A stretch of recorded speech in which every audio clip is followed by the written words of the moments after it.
Subscribe करा SNE learning classes आणि बाजूला दिलेल्या बेल आयकॉनला प्रेस करा जेणेकरून माझ्या नवीन व्हिडिओची लिंक तुम्हाला लगेच प्राप्त होईल. नमस्कार विद्यार्थी मित्रांनो, मी सुनील नेहते SNE लर्निंग क्लासेसमध्ये आपलं स्वागत करतो. आणि बघा, आज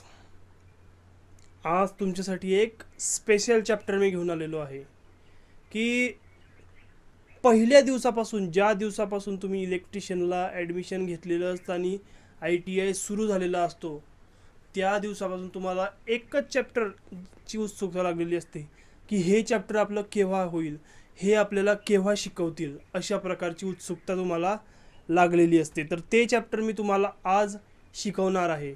तर ते चॅप्टर आहे इलेक्ट्रिकल वायरिंग इन्स्टॉलेशन. बघा, हे जे चॅप्टर आहे याचे रिलेटेड जे प्रॅक्टिकल्स आहेत ते करण्यासाठी जो इलेक्ट्रिशियन असतो हा आतून खूप उत्सुक असतो की आपल्याला ही वायरिंग करावी लागेल, ती वायरिंग करावी लागेल, नंतर या प्रकारच्या वायरिंग्स आपल्याला शिकाव्या लागतील, ते कशी वायरिंग करायची, त्याचं लेआउट कसं काढायचं, नंतर त्याच्यासाठी काय सामग्री लागते. तर अशा प्रकारची जी उत्सुकता असते मनामध्ये, तर ती तुमची आज उत्सुकता जी आहे ती पूर्ण होणार आहे. कारण मी सुनील नेहते तुमचं हे जे वायरिंग इन्स्टॉलेशनचं जे चॅप्टर आहे ते आज पूर्ण करणार आहे. तुमचे जे सर्व कॉन्सेप्ट आहे आणि तुम्हाला सर्व नवीन ज्या माहितीच आहे या चॅप्टरविषयी, या सर्व मी तुम्हाला देणार आहे. तर हे जे चॅप्टर आहे इलेक्ट्रिशियन फर्स्ट इयरचं वायरिंग चॅप्टर, ते पूर्ण मी आज कव्हर करणार आहे. तर वायरिंग म्हणजे काय? पहिला मुद्दा, वायरिंग म्हणजे काय?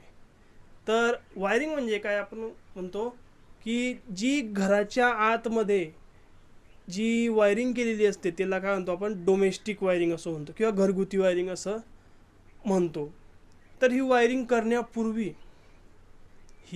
करण्यापूर्वी काही घटक असतात जे आपल्याला माहीत करणे किंवा माहिती देणे त्या घटकांची महत्त्वपूर्ण ठरते. जसं की वायरिंग जर आपल्याला करायची तर वायरिंगचा प्रकार, कोणत्या प्रकारची वायरिंग कोणत्या घराला सूट करेल, नंतर त्या वायरिंगसाठी किती खर्च लागेल, किती सामान मटेरियल जे ते लागेल, नंतर ती जी वायरिंग आहे ती तुम्ही कोणत्या प्रकारची करणार आहे त्याचे पण प्रकार असतात. ती नंतर त्या वायरिंगचे जे दोष असतात, काही फॉल्ट जर झाले तर ते कसे दुरुस्त करायचे, नंतर त्या वायरिंगमध्ये वेगवेगळे जे मटेरियल्स वापरलेले असतात त्यांची क्वालिटी कशी असावी, अशाच प्रकारचे अनेक प्रश्न पडत असतात तुम्हाला. जसं मी लिहून ठेवलेले आहेत की तुम्हाला त्या ठिकाणचा अगोदर सप्लाय व्होल्टेज जे आहे ते माहीत करणं आवश्यक असते. नंतर वायरिंगसाठी जो खर्च लागतो, किती खर्च वायरिंगला लागणार आहे, हे वायरिंग करण्या अगोदरच आपल्याला जो मालक असतो त्याला सांगावं लागतं, ज्याचं घर आपण वायरिंग करणार आहोत त्याचं. नंतर बघा, हवामान, तिथलं हवामान कसं आहे की वायरिंग आपल्याला जर उंचावरच्या बिल्डिंगमध्ये केली असली, तिथं जास्त जर दमट हवामान असलं किंवा जर ओपन स्पेसमध्ये वायरिंग करायची असली तर तिथलं हवामान, म्हणजे तिथं कोणत्या प्रकारची वायरिंग सुटेबल राहील, तर अशा प्रकारे. नंतर वायरिंगचा टिकाऊपणा, ती वायरिंग जी आहे ही किती दिवसापर्यंत, किती वर्षापर्यंत टिकू शकते हे. नंतर बघा, त्याची मेकॅनिकल स्ट्रेंथ मी तुम्हाला बऱ्याच वेळा सांगत असतो की जी मेकॅनिकल स्ट्रेंथ आहे, यांत्रिक शक्ती, तर ती खूप महत्त्वपूर्ण गोष्ट असते कोणत्याही वायरिंग इन्स्टॉलेशनमध्ये किंवा दुसऱ्या गोष्टीमध्ये सुद्धा. कारण मेकॅनिकल स्ट्रेंथ जर चांगली नसली तर तुमचे जे इन्स्टॉल केलेलं असते, जी सामग्री असते ती ढिली होते आणि व्यवस्थितरित्या कार्य करत नाही. नंतर आगीपासून संरक्षण, ही जी वायरिंग आहे जी तुम्ही करणार आहे ती आगीपासून तिचं संरक्षण कसं होईल, अशा प्रकारचे जे प्रयत्न आहे, जशा प्रकारची ती वायरिंग असायला पाहिजे. नंतर पुढचं आहे बघा, वायरिंगची सुंदरता. तर वायरिंग करायची तर मग त्याच्यात व्यवस्थितपणा, नीटनेटकेपणा आणि डेकोरेटिव्ह माइंड थिंकिंग ही एक महत्त्वपूर्ण गोष्ट आहे. डेकोरेटिव्ह थिंकिंग जी आहे ही एक महत्त्वपूर्ण गोष्ट आहे की वायरिंग तर तुम्ही करत आहात, पण ती व्यवस्थितरित्या दिसली पण पाहिजे. जसं की तुम्ही एखादी केसिंग कॅपिंग आहे, आता तुम्हाला माहीत नाही की हे ज्या गोष्टी मी तुम्हाला सांगत आहे सुरुवातीला त्या तुम्हाला माहीत असतील किंवा नसतील. तुम्हाला हळूहळू या चॅप्टरमध्ये या सर्व गोष्टी समजून चुकतील आणि शेवटपर्यंत तुम्ही एक परफेक्ट जी वायरिंग चॅप्टरमध्ये तुम्ही एक परफेक्ट व्हाल. आणि तुम्हाला सर्व प्रॅक्टिकल्स जे आहे तेही मी सांगणार आहे की वेगवेगळ्या प्रकारच्या वायरिंग कनेक्शन्स कसे असतात. नंतर तुम्हाला एक एक कनेक्शन्स वेगवेगळं करून प्रॅक्टिकलच्या माध्यमातून मी सांगणार आहे. तर म्हणून तुम्ही काय करायचं आहे, माझं जे चॅनल आहे त्याला सबस्क्राईब करून घ्यायचं आहे. म्हणजे मी जे तुम्हाला प्रॅक्टिकलचे व्हिडिओ टाकेल यूट्यूबवर तर ते तुम्हाला सर्वप्रथम मिळतील. नंतर पुढचं बघा, वायरिंग करण्यासाठी लागणारा वेळ. आता वायरिंग तर करायची आहे आपल्याला, मग चालूच द्यायची का 1-2 वर्ष?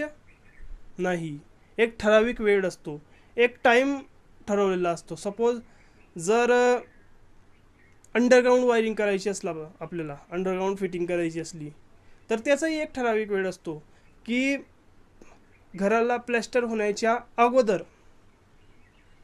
आणि जो स्लॅब असतो स्लॅबची बांधणी सोडल्यानंतर आपलं जे पायपिंगचं वर्क आहे ते त्या कालावधीत होऊन जायला पाहिजे. म्हणून हा जो टायमिंग आहे, असे वेगवेगळे टायमिंग असतात, तर ते टायमिंग आपल्याला साधता यायला पाहिजे. म्हणून अशा प्रकारचे टायमिंग जे आहे ही महत्त्वपूर्ण असते. नंतर भविष्यकाळातील फेरबदल आणि दुरुस्तीचा खर्च. जर भविष्यकाळात काही दुसऱ्या फेरबदल करायचे झाले की सपोज एखादी रूम आहे, एखाद्या रूममध्ये एका एक्स्ट्रा बोर्ड काढायचा आहे, तर तसा फेरबदल कसा करता येईल याची ही एक वेगळी टेक्निक, एक वेगळी आयडिया असते. तर ती ही माहीत करणे आवश्यक आहे आणि ती समजून घेणे आवश्यक आहे. नंतर दुरुस्तीचा खर्च.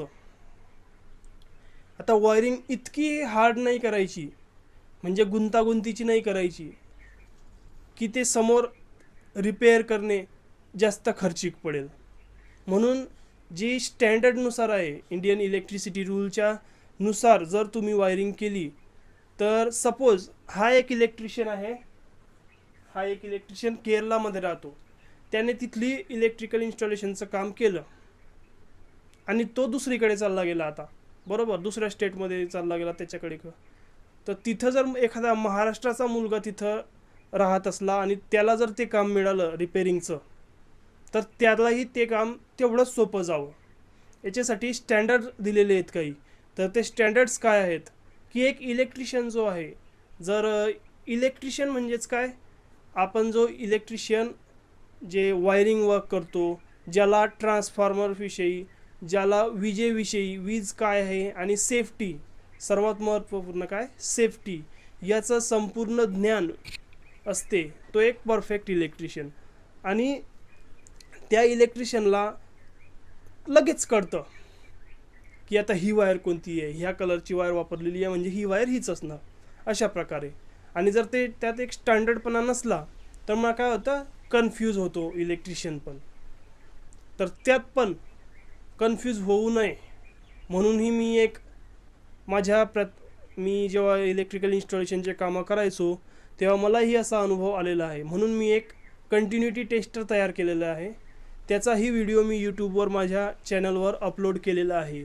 तर तो व्हिडिओ तुम्ही नक्की बघा, म्हणजे जेणेकरून जर एखाद्या ठिकाणी जर तुम्हाला एकाच कलरच्या 4 वायर दिसल्या आणि तुम्हाला कनेक्शन करायची आहे आणि तुम्हाला माहीत नाही की फेज कोणता आहे, न्यूट्रल कोणता आहे, अर्थिंग कोणती आहे आणि पॉईंट किंवा इन्व्हर्टर कोणता आहे, तर तुम्ही त्या कंटिन्युटी टेस्टरच्या सहाय्याने तुम्ही ही गोष्ट माहीत करू शकता. म्हणून तो व्हिडिओ तुम्ही नक्की बघा की मी कंटिन्युटी टेस्टर कसं तयार केलं. तर बघा, हे झालं वायरिंगविषयी इंट्रोडक्शन. तर आपण आता पुढे बघणार आहोत की वायरिंग करण्यासाठी कोणकोणतं मटेरियल आवश्यक असते, कोणकोणत्या प्रकारचं सामग्री आहे ती वायरिंग करण्यासाठी लागते. तर ती काहीशा प्रमाणात मी तुम्हाला इथं सांगणार आहे आणि बाकीची आपण जसजसं या प्रकरणामध्ये पुढे जाऊ तसतसं मी तुम्हाला एक नवीन प्रकारे ते सांगणारच आहे.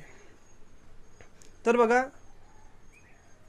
Material required for wiring. Wiring वर्कसाठी कोणकोणतं मटेरियल आवश्यक आहे याच्याविषयी आहे.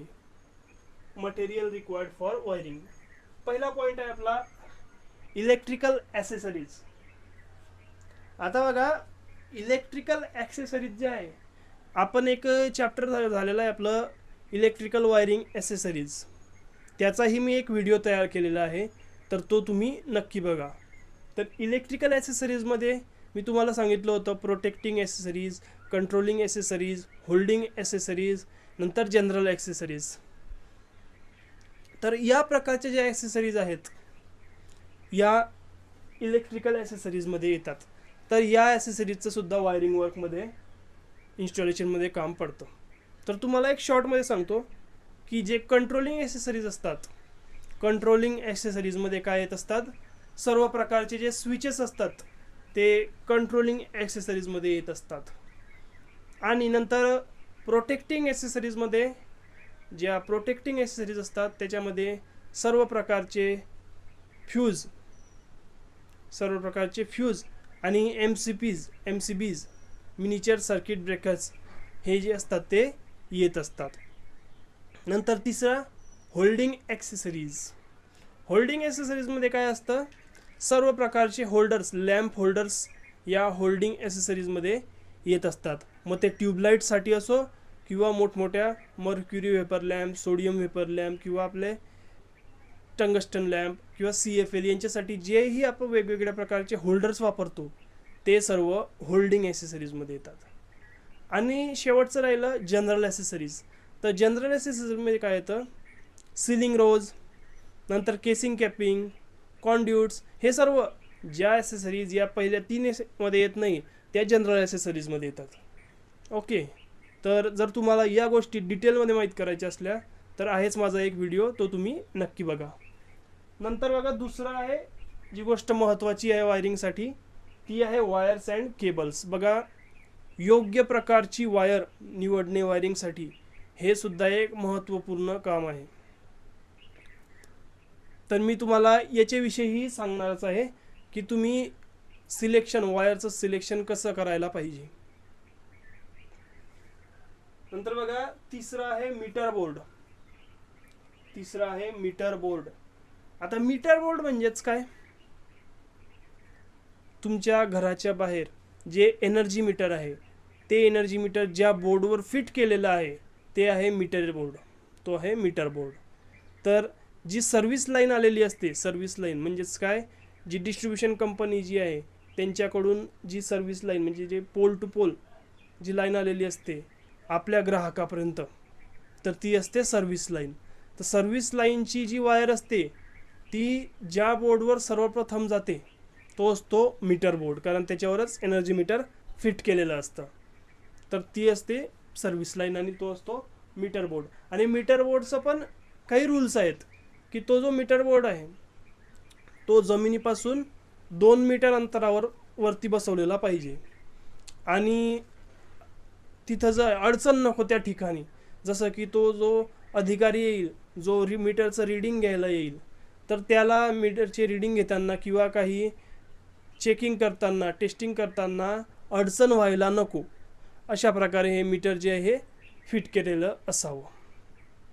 नंतर पुढचं बघा मेन स्विच बोर्ड. आता हा मेन स्विच बोर्ड कोणता, मीटर बोर्डच्या नंतर लगेच जो बोर्ड असतो लागून त्याच्यावर कटआउट्स असतात, किंवा आता सध्या मॉडर्नमध्ये जसं वायरिंग इन्स्टॉलेशन डेव्हलप होत आहे, आता जे फ्यूज आहेत कटआउट्स त्यांची जागा MCBsने घेतली आहे, मिनिचर सर्किट ब्रेकर्स. कारण क्विक ॲसेस आहे याच्यामध्ये, MCBs जे आहे त्याच्यामध्ये तो फ्यूज जो आहे काही वेळा तो वितळण्यास टाईम लागतो, पण जे MCBs असतात क्विक ट्रिप होतात, ज्याच्यामुळे जो होणारा धोका आहे तो टळतो. तर अशा प्रकारे हा मेन स्विच बोर्ड जो आहे त्याच्यावर काय असतं मग MCBs किंवा कटआउट्स आणि फ्यूज. हा झाला दुसरा टप्पा. नंतर आता बघा हा जो डिस्ट्रीब्युशन बोर्ड असतो, तर डिस्ट्रीब्युशन बोर्डचे 2 प्रकार पडतात. एक असतो मेन डिस्ट्रीब्युशन बोर्ड आणि एक असतो सब डिस्ट्रीब्युशन बोर्ड. तर जो मेन डिस्ट्रीब्युशन बोर्ड असतो तो मीटर बोर्डच्या नंतर जो असतो मेन स्विच बोर्डच्या नंतर जो असतो तो असतो मेन डिस्ट्रीब्युशन बोर्ड. तर हा प्रत्येक ठिकाणीच असतो असं नाही. तर जिथं कमी लोड असतो तिथं तर हा नसतो. जिथं जास्त म्हणजे बिल्डिंग असते किंवा शाळा, कॉलेजेस, हॉस्पिटल्स अशा ठिकाणी जो असतो हा मेन डिस्ट्रीब्युशन बोर्ड जो असतो तो लावलेला असतो. आणि जो सब डिस्ट्रीब्युशन बोर्ड असतो त्याच्यावर प्रत्येक सर्किटचे जे असतात ते फ्यूज लावलेले असतात. तो असतो सब डिस्ट्रीब्युशन बोर्ड. तर सब डिस्ट्रीब्युशन बोर्डवर बघा प्रत्येक सर्किट जे असतं त्याचं कंट्रोलिंग या सब डिस्ट्रीब्युशन बोर्डवर असतं. जसं की एक फ्यूज आहे एका सर्किटचा, तर त्या सर्किटवर तुम्ही 800 वॅट किंवा 10 पॉईंट मॅक्झिमम मिनिमम जो लोड आहे तो देऊ शकता, असं हे नियमानुसार आहे. तर नंतर त्याच्यानंतर येते की कॉन्ड्युट्स. बोर्ड्स नंतर आहे कॉन्ड्युट्स. तर तुम्हाला माहीतच आहे, कॉन्ड्युट्सला पाईप असंही म्हणतो आपण. तर कॉन्ड्युटचे पण प्रकार पडतात. PVC कॉन्ड्यूट, नंतर मेटल कॉन्ड्यूट, नंतर त्याच्यामध्ये पण खूप प्रकार आहेत. तर ते प्रकार मी तुम्हाला आता या व्हिडिओमध्ये पण सांगणार आहे डिटेलमध्ये.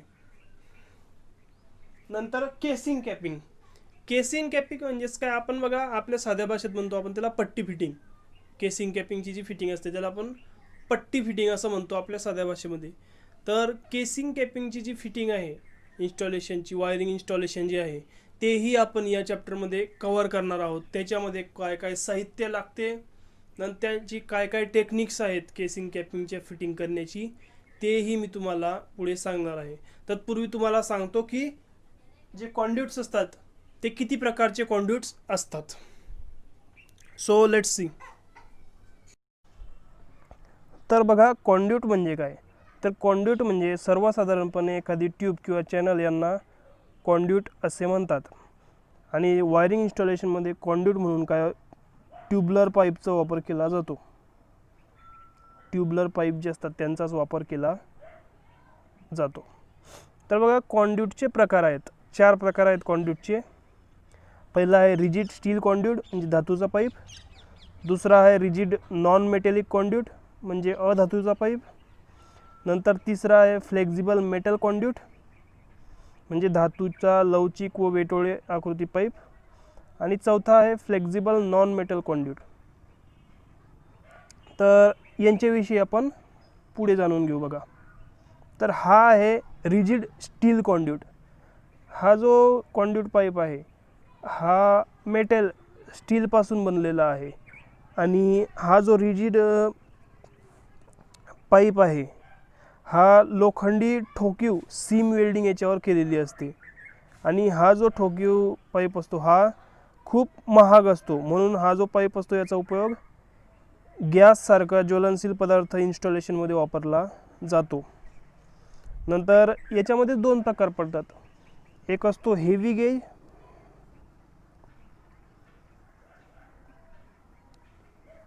गेज एक असतो आणि दुसरा असतो लाईट गेज. अशा प्रकारचे 2 प्रकारचे हे कॉन्ड्यूट असतात. तर हे जे कॉन्ड्यूट पाईप आहे जो हेवी गेज जे कॉन्ड्यूट पाईप असतो हा जो असतो हा मजबूत असतो आणि याच्यावर थ्रेड आटे पाडता येऊ शकतात. बघा तुम्ही बघू शकता आटे याच्यावर पाडलेले आहेत. पण जो लाईट गेज असतो तो खूप पतला असतो आणि लाईट वेटमध्ये असतो, म्हणून त्याच्यावर आटे पाडता येत नाहीत. तर अशा प्रकारचे हे मेटल कॉन्ड्यूट आहेत. तर हा जो मेटल कॉन्ड्यूट आहे हा आपल्याला याची लांबी 3 मीटर पर्यंत आणि 20 mm पासून ते 64 mm पर्यंत हा उपलब्ध असतो बाजारामध्ये. आणि वायरिंग इन्स्टॉलेशन करताना जे केबलची संख्या आणि केबलचा आकार यानुसार कॉन्ड्यूटची निवड करावी लागते. तर अशा प्रकारचा हा कॉन्ड्यूट आहे बघा. तर मोस्टली एक गोष्ट या कॉन्ड्यूटविषयी एक लक्षात ठेवायची की हा जो कॉन्ड्यूट आहे याचा वापर कुठं केला जातो, जे ज्वलनशील पदार्थ आहे ते वाहून नेण्यासाठी याचा वापर केला जातो. Okay, got it. नंतर बघा पुढचा जो आहे तो PVC rigid non metallic conduit. बघा अशा प्रकारचे पाईप तुम्ही बघितलेच असतील. PVC पाईप आहे, इलेक्ट्रिकल इन्स्टॉलेशन फिटिंगमध्ये याचा खूप वापर केला जातो. तर याचंही बघा जी डायमीटर आहे, मोस्टली इलेक्ट्रिकल इन्स्टॉलेशनमध्ये जे हाऊस वायरिंग आहे, हाऊस वायरिंगमध्ये हे जे डायमीटर आहे हे डायमीटर 25 mm किंवा आपण 1 इंच म्हणतो, 1 इंचचा पाईप जो आहे तो यूज केला जातो. आणि मोस्टली 10 फुटापर्यंत त्याचं एक पीस असते, एक म्हणजेच 3 मीटरपर्यंत लांबीमध्ये हा उपलब्ध असतो. तर अशा प्रकारचा हा नॉन मेटॅलिक पाईप असतो. तर या पाईपची जी आहे हा पॉलिव्हिनल क्लोराईडपासून बनलेला असतो. PVC पॉलिव्हिनल क्लोराईडपासून बनलेला असतो. आणि आपल्याला माहीतच आहे की हा जो PVC आहे हा आर्द्रतारोधक असतो आणि रासायनिक किंवा वातावरणाचा याच्यावर कोणताही परिणाम होत नाही. आणि याची मेकॅनिकल स्ट्रेंथ आणि डाय इलेक्ट्रिक स्ट्रेंथ हे पण चांगली असल्यामुळे हा जो आहे हा परवडेबल आपल्याला आहे. नंतर बघा हा जो पाईप आहे, मी जसं सांगितलं तुम्हाला की 25 mm पासून ते 1 इंच या जाडीमध्ये आपल्याला व्यवस्थितरित्या हा जो आहे इलेक्ट्रिकल इन्स्टॉलेशनमध्ये वापरता येतो. त्याच्यापेक्षा कमी अर्धा इंचाचा सुद्धा पाईप मिळतो आणि काही ठिकाणी असा पाईपसुद्धा वापरावा लागतो. तर बघा हा आहे rigid non metallic conduit pipe. नंतर पुढचा बघा आहे फ्लेक्झिबल मेटल कॉन्ड्यूट. तर हा जो तुम्हाला पाईप दिसत आहे बघा, फ्लेक्झिबल मेटल कॉन्ड्यूट, हा जो तुम्हाला पाईप दिसत आहे याच्यावर काय धातूचे वेटोळे आहेत. जसं तुम्ही आकृतीमध्ये बघू शकता की त्याच्यावर जे वेटोळे हे धातूचे आहेत. तर याचा वापर स्विच गिअर किंवा डिस्ट्रीब्युशन बोर्ड याच्यामध्ये केबल जर आपल्याला याचा वापर जिथं करायचा आहे, म्हणजे आपण म्हणू शकतो की अडचणीच्या ठिकाणी जिथं आपला जो स्ट्रेट पाईप आहे तो जाऊ शकत नाही, तिथं हा फ्लेक्झिबल पाईप जो हा कुठंही वाकू शकतो, बरोबर, अशा प्रकारे. तर अशा ठिकाणी अडचणीच्या ठिकाणी याचा वापर करता येतो. आता हा जो पाईप आहे अशाच प्रकारचा एक दुसरा नॉन मेटॅलिक पाईपसुद्धा असतो बघा, तो तुम्ही नक्कीच बघितलेला असेल. हा असा प्रकारचा मोस्टली तुम्ही काही ठिकाणी असे जाड गेजचे पाईप जे आहे ते जे बेसिन असते त्याच्या सिंकिंगमध्ये खाली जे पाणी बाहेर काढलं जातं त्याला या पाईपचा वापर केला जातो. पण इलेक्ट्रिकल क्षेत्रामध्ये जो आहे या पाईपचा वापर काही प्रमाणात केला जातो. जसं की अडचणीच्या ठिकाणी मी सांगितलं तुम्हाला की जिथं आपला जो PVC पाईप आहे, PVC रिजिड पाईप जो आहे तो यूज होत नाही, अशा ठिकाणी या पाईपचा वापर केला जातो. तर बघा अशा प्रकारे हे पाईप्स आहेत, कॉन्ड्यूट्स आहेत. नंतर बघा हे जे PVC कॉन्ड्यूट्स आहे हे वापरताना कोणती काळजी घ्यायला पाहिजे हे आपण बघू. की जर 60 अंशाच्या वर तापमान असेल तर अशा ठिकाणी PVC कॉन्ड्यूट पाईप वापरू नये. ॲज पर दिस कन्सर्न बघा या पाईपाच्या विषयी जर म्हणलं झालं तर जर 60 अंश 60 डिग्री सेल्सिअसच्या वरती जर तापमान असलं तर हा PVC कॉन्ड्यूट वापरू नये. आणि जर 5 अंश सेल्सिअसपेक्षा कमी जर असलं तर वापरू नये. 60 डिग्री सेल्सिअसच्या वरती असलं तर वापरू नये आणि 5 डिग्री सेल्सिअसच्या कमी असलं तर हा जो PVC पाईप आहे हा वापरू नये. नंतर फ्लोरोसंट ट्यूब फिटिंग लटकवण्यासाठी हा पाईप जो आहे हा वापरू नये. नंतर जर प्रत्यक्ष डायरेक्टली या पाईपवर जर सूर्यप्रकाश पडत असेल तर हा पाईप अशा ठिकाणी वापरू नये. तर अशा काही काळजी आहेत जे हा पाईप वापरताना आपल्याला घ्यावयाची आहे. बघा पुढचा आपला पॉईंट आहे की हे जे कॉन्ड्यूट्स आहेत, PVC कॉन्ड्यूट्स किंवा मेटल कॉन्ड्यूट्स, यांची निवड कशी करायची असा आपला पुढचा पॉईंट आहे. तर तो जो PVC कॉन्ड्यूट असो किंवा मेटल कॉन्ड्यूट्स असो, तर पॉईंट 1, वापरावयाचे स्थान, म्हणजे आपल्याला कुठं वापरायचा आहे तो कॉन्ड्यूट, त्याच्यावरही त्याची निवड जी आहे ती डिपेंड असते. आपल्याला घराच्या बाहेर वापरायचा आहे की घराच्या आतमध्ये फिटिंगसाठी वापरायचा आहे, हा एक महत्त्वपूर्ण घटक आहे या गोष्टीचा. नंतर वातावरणाचा प्रकार, कोणत्या वातावरणामध्ये आपल्याला कॉन्ड्यूट्स वापरायची आहे, जसं की ओलसर वातावरण आहे की कोरडं वातावरण आहे की रासायनिक फॅक्टरीज ज्या असतात अशा ठिकाणी वापरायचं आहे.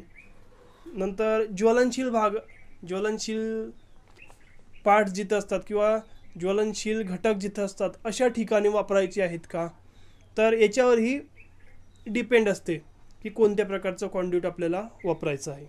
नंतर अपेक्षित वर्किंग टेम्परेचर, कोणत्या वर्किंग टेम्परेचरपर्यंत आपल्याला, म्हणजे जर जास्त टेम्परेचर असलं तर जाड कॉन्ड्यूट पाईप, आणि जर कमी टेम्परेचर असलं तर कमी जाड कॉन्ड्यूट पाईप, अशा प्रकारे आपण त्याचं वर्गीकरण करू शकतो.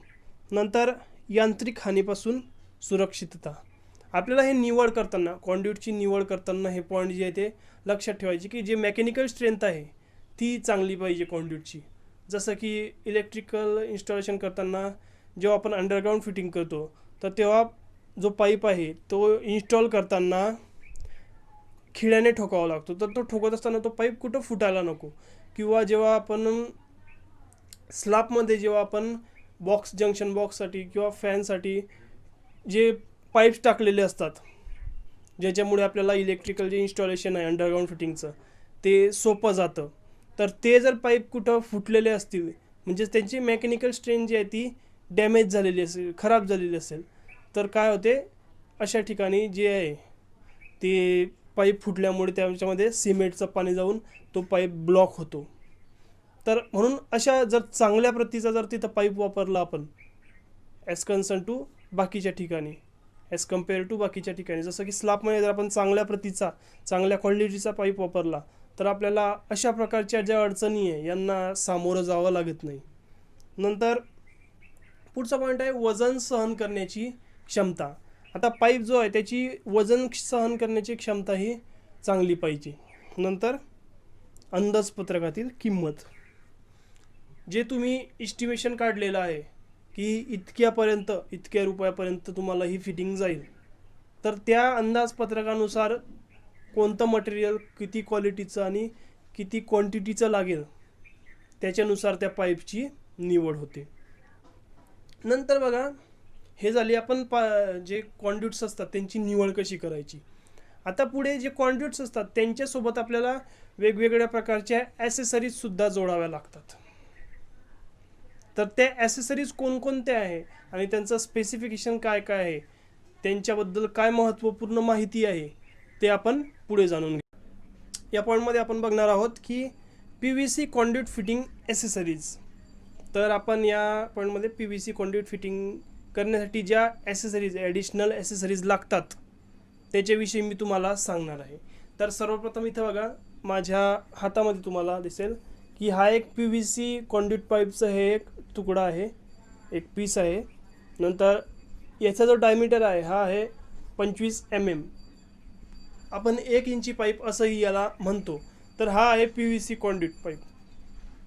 नंतर बघा पुढे जो आपला पहिला पॉईंट आहे याच्यातला, PVC कॉन्ड्यूट फिटिंग ॲसेसरीज जे आहेत त्यांच्यासाठी पहिलं लागतं जे आहे कपलर. जर आपल्याला सपोज हे 2 पाईप्स आहेत आणि याची लेंथ जी आहे ती कमी पडली आणि त्याला आपल्याला जोडायचं आहे, तर त्याच्यासाठी हे जे कपलर आहे, हे कपलर हे सुद्धा 1 इंची म्हणजेच 25 mmचंच आहे. तर ह्या कपलरच्या सहाय्याने आपण या 2 पाईप्सना असं व्यवस्थितरित्या जोडू शकतो, म्हणून याला कपलर असं म्हणतात. नंतर जो पुढचा आहे आपला ॲसेसरीज ती आहे बेंड किंवा एल्बो असं म्हणतो आपण त्याला. तर हा जो एल्बो आहे, जो कॉर्नरचा भाग जिथं असतो, जिथं आपल्याला सपोज इथून अशी फिटिंग आली आणि इथं आपल्याला तिला खाली वाढवायचं आहे, जी इथं खाली बोट घ्यायचा आहे सपोज आपल्याला, तर अशा प्रकारची जेव्हा पाईप इथं आला तर इथं अशा प्रकारे कपलर लावावं लागेल, जेणेकरून ही जी वायर्स आहे या खाली येतील. तर हे जे कपलर आहे, सॉरी, हे जे बेंड आहे, तर हे बेंड आपल्याला इथं लावावं लागेल. तर हे बेंड अशा प्रकारे, कारण या बेंडची जी डायमीटर आहे ती पण 1 इंच म्हणजेच 25 mm आहे, म्हणून हे व्यवस्थितरित्या याच्यामध्ये फिट बसतं. आणि हे काय आहे, बेंड, याला आपण एल्बो असंही म्हणतो. नंतर पुढचं बघा काय, टी. आता टी सध्याच्या स्थितीत माझ्याकडे अवेलेबल नाही आहे, पण अशा प्रकारे हा एक टी असतो बघा. मी चित्रामध्ये हे सांगण्याचा प्रयत्न केलेला आहे. तर ज्या ठिकाणी सरळ वायर गेलेली असते आणि हे आपल्याला खालीही कनेक्शन घ्यायचे असते, खालीही, तर अशा ठिकाणी म्हणजे जिथं आपल्याला 3 ठिकाणी जिथं टी असा तयार होतो, तर तिथं आपल्याला टीची आवश्यकता भासते. नंतर पुढे बघा जंक्शन बॉक्स. तर जंक्शन बॉक्समध्ये बघा अशा प्रकारे अंडरग्राऊंड फिटिंगसाठी जंक्शन बॉक्स वापरले जातात. हा जो जंक्शन बॉक्स तुम्हाला दिसत आहे हा आहे 1 वे जंक्शन बॉक्स. 1 वे, कारण हा या जंक्शन बॉक्सचा जो वापर आहे तो एकदम शेवटी केला जातो. जसं की फॅन असतो, तर जर फॅन असा प्रकारे असला, शेवटचा पॉईंट आहे तो सपोज, तर तिथं हा जंक्शन बॉक्स वापरला जातो. तसंच सपोज इकडे एक शेवटचा लॅम्प घ्यायचा आहे, तर अशा प्रकारे हा शेवटी हा जंक्शन बॉक्स यूज होतो, जेणेकरून याच्यावर जो आहे तो लॅम्प लावला जातो, होल्डर लावलं जातं. आणि हे अंडरग्राऊंड वायरिंगसाठी याचा वापर केला जातो. तर या जंक्शन बॉक्समध्ये बघा 1 वे जंक्शन बॉक्स बघा, तुम्ही बघू शकता इथं 1 वे एकच रस्ता मार्ग आहे. नंतर हा आहे 2 वे जंक्शन बॉक्स. 2 वे जंक्शन बॉक्स बघा, ज्या ठिकाणी आपल्याला, मी याला जे पाईप्स आहे ते लावून घेतो. तर अशा प्रकारे बघा हा लावला जातो. ज्या ठिकाणी आपल्याला याच्यावर लॅम्प घ्यायचा आहे किंवा होल्डर घ्यायचा आहे, तर आपण अशा प्रकारे इथे जंक्शन बॉक्स 2 वे जंक्शन बॉक्स लावून त्याच्यावर होल्डर घेऊ शकतो. नंतर बघा याच्यानंतर आहे 3 वे जंक्शन बॉक्स. बघा तुम्ही बघू शकता 3 मार्ग आहेत, तर म्हणून हा आहे 3 वे जंक्शन बॉक्स. तर 3 वे जंक्शन बॉक्सचाही आपण अशा प्रकारे, जिथं आपल्याला या ठिकाणाहूनही आणि या मार्गे ही वायर जात आहे आणि एक पॉईंटची वायर जी आहे किंवा एक सब सर्किट जी आहे ती खालीही आणायचं आहे, तर अशा ठिकाणी आपल्याला जो 3 वे आहे, 3 वे जंक्शन बॉक्स, याचा वापर होतो. आणि अशाच प्रकारे सिलिंगमध्ये किंवा भिंतीवर अशा प्रकारे आपण, जसं एक वेळेस तुम्ही या इलेक्ट्रिशियन क्षेत्रामध्ये आलात आणि तुमचं प्रॅक्टिकल नॉलेज वाढलं, प्रॅक्टिकल तुम्हाला जमायला लागले, की तुम्हाला बरोबर हे कोणती वस्तू कुठं वापरायची, आणि एखादी वस्तू जर कमी असली तर ती नसतानाही कार्य कसं करून घ्यायचं दुसऱ्या वस्तूच्या सहाय्याने, हेही तुम्हाला तुमच्या प्रॅक्टिकल अनुभवानुसार कळते. तर अशा प्रकारे, आणि 4 वे जंक्शन बॉक्ससुद्धा असतो, जो मोस्टली सिलिंगमध्ये टाकला जातो. जिथं सिलिंग फॅनचं कनेक्शन बघा जिथं असतं अंडरग्राऊंडचं, तिथं असे 4 पाईप्स 4 बाजूला टाकलेले असतात. तर तिथं अशा प्रकारे जो 4 वे जंक्शन बॉक्स आहे त्याचा वापर केला जातो. नंतर बघा मॉड्युलर बॉक्स. आता हे जे मॉड्युलर बॉक्स आहे, सॅम्पल दाखवतो मी तुम्हाला. बघा हे मॉड्युलर मेटल बॉक्स आहेत. अंडरग्राऊंड फिटिंगसाठी या मॉड्युलर मेटल बॉक्सचा वापर जो आहे हा केला जातो. बघा आता हा जो आहे हा 3 मॉड्युलर मेटल बॉक्स आहे, आणि जो दुसरा बॉक्स माझ्याकडे अवेलेबल आहे हा आहे 2 मॉड्युलर मेटल बॉक्स. तर हे जे आहे हे पूर्णपणे भिंतीमध्ये आहे, जे असतात ते असतात.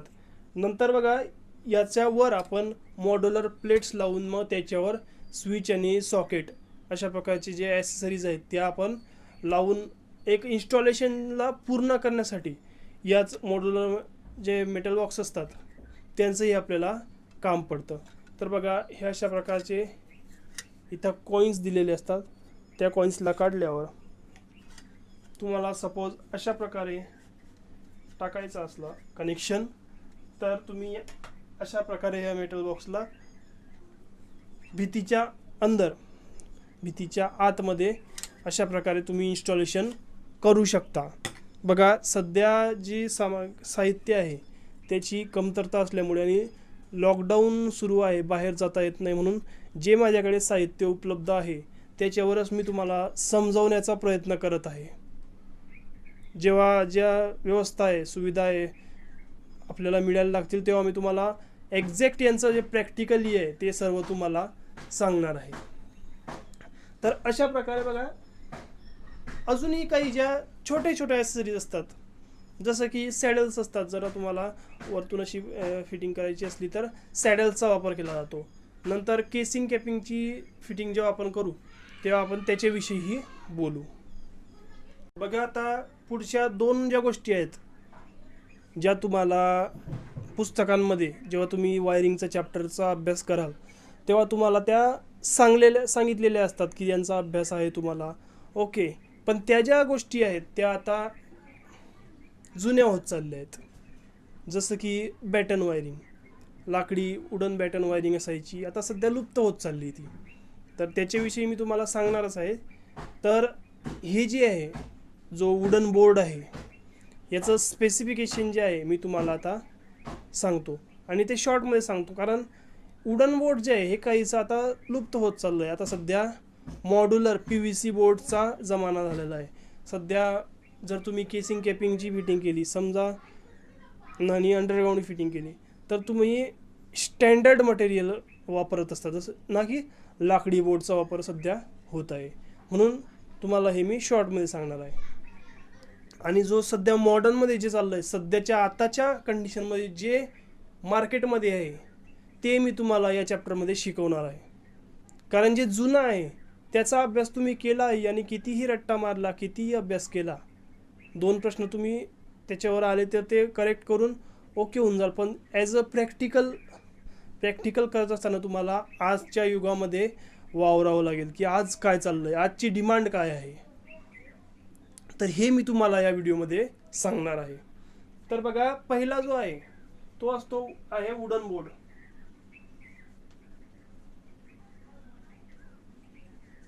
नंतर बॅटन,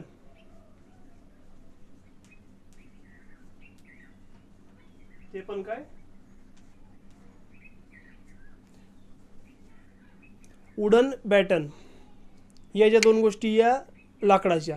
नंतर एक महत्त्वपूर्ण घटक जो सध्याही वायरिंग करताना इन्स्टॉलेशन करताना ते केसिंग कॅपिंगचं इन्स्टॉलेशन असो किंवा सध्या जे अंडरग्राऊंड इन्स्टॉलेशन असो किंवा आपण सॅडलच्या साहाय्याने पायपिंग करत असो वायरिंगची, तर तो जो घटक आहे हा एक महत्त्वपूर्ण घटक आहे आणि तो घटक म्हणजे स्क्रू.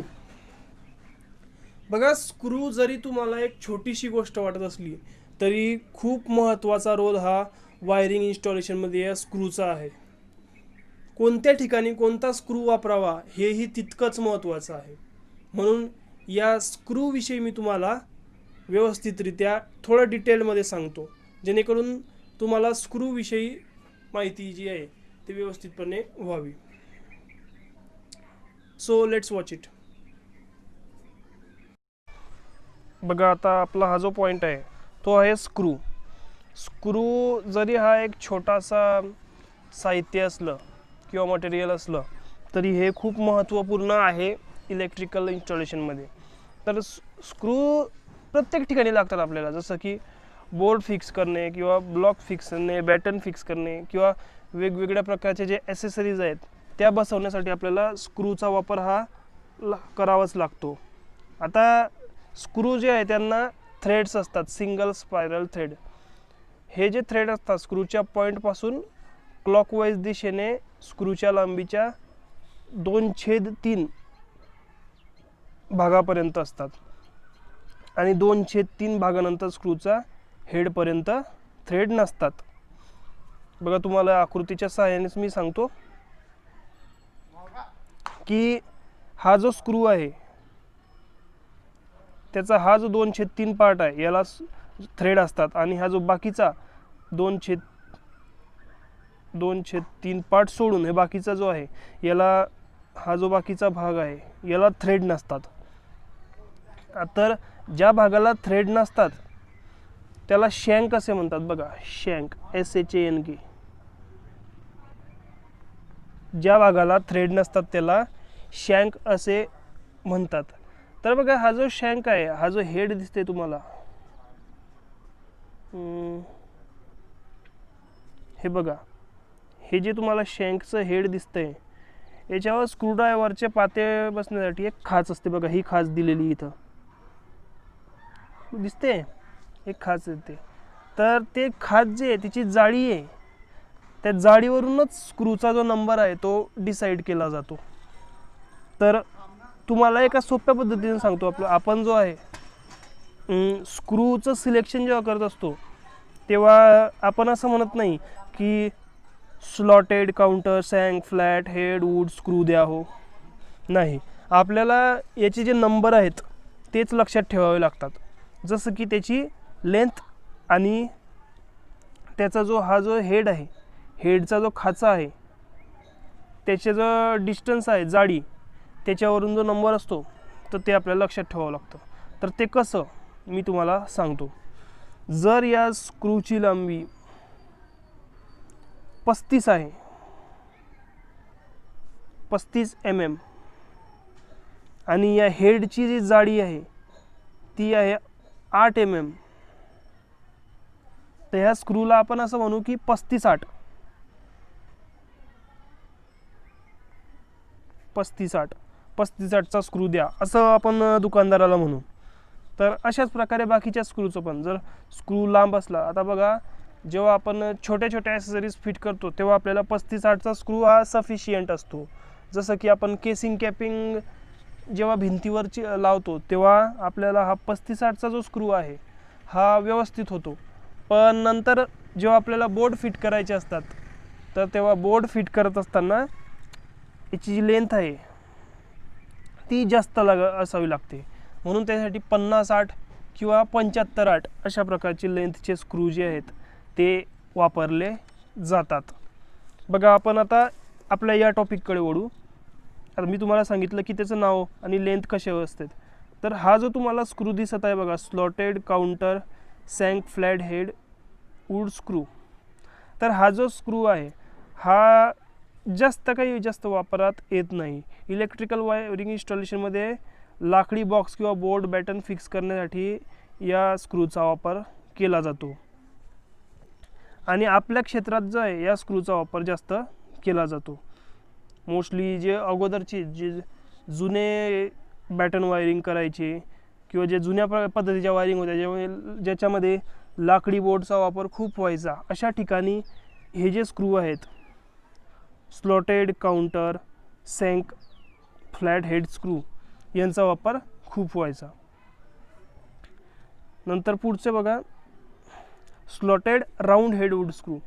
तर हा जो स्क्रू आहे ह्या इलेक्ट्रिकल फिटिंगमध्ये जे ॲसेसरीज असतात, जसं की होल्डर झालं, सीलिंग रोज झाले, नंतर अनेक ही ज्या ॲसेसरीज असतात त्या फिट करण्यासाठी या स्क्रूचा स्लॉटेड राऊंड हेड वूड स्क्रूचा वापर केला जातो. नंतर पुढचा जो आहे बघा, लॉटेड रेजेड काउंटर संक हेड वूड स्क्रू. तर हा जो स्क्रू आहे हा या स्क्रूचा उपयोग जे डेकोरेटिव्ह, जे सजावटीचं इलेक्ट्रिकल फिटिंग असतात अशा ठिकाणी केला जातो. नंतर जे टीकवूड बोर्ड असतात, जे जुनी फिटिंग मी सांगितलं तुम्हाला टीकवूड बोर्डची, त्याच्या ब्लॉक्सवर फ्लॅश टाईप ॲसेसरीज फिट करण्यासाठी या स्क्रूचा वापर केला जातो. तर अशा प्रकारचे हे स्क्रू आपण बघितले. तर अशाच प्रकारच्या वेगवेगळ्या स्क्रूचा वापर आपण वेगवेगळ्या ठिकाणी करत असतो. सो बघू पुढे आता. तर या प्रकरणामधलाच आपला पुढचा पॉईंट आहे की प्रिपरेशन ऑफ वायरिंग, की वायरिंग करण्याच्या पूर्वी आपल्याला काही तयारी करावी लागते. तर ती कोणकोणत्या प्रकारची तयारी असते ती आपल्याला अगोदर शिकायची आहे. की वायरिंग तर आपल्याला करायचीच आहे, पण त्याच्या अगोदर काय तयारी करायची आहे ते मी तुम्हाला या व्हिडिओमध्ये सांगणार आहे. तर बघा, वायरिंग डायग्रॅम्स. जो पहिला पॉईंट आहे वायरिंग प्रिपरेशन ऑफ वायरिंगचा तो आहे वायरिंग डायग्राम्स, जे वायरिंग आहे त्याचं आपल्याला चित्र काढायचं आहे.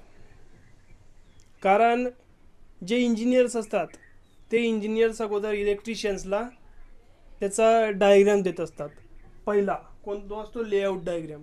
लेआउट डायग्राम देत असतात आणि त्या लेआउट डायग्रामवरून त्या इलेक्ट्रिशियनला इन्स्टॉलेशन आणि वायरिंग डायग्राम हे डायग्राम स्वतः तयार करावे लागतात.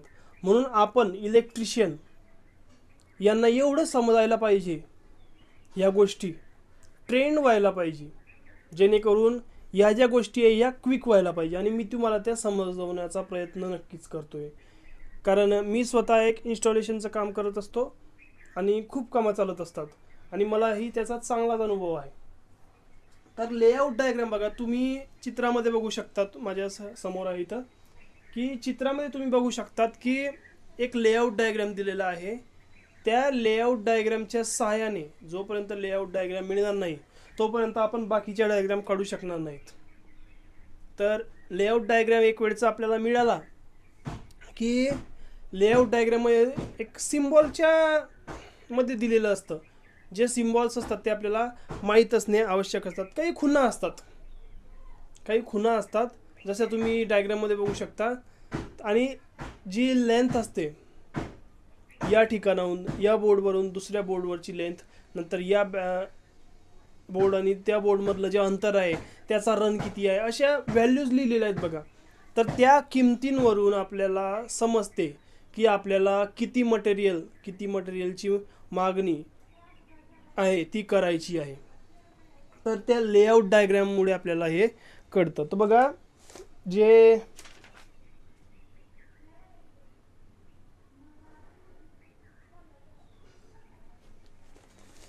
आपल्याला अजून काही गोष्टी कळत असतात ज्या मी लिहून ठेवलेल्याच आहेत, की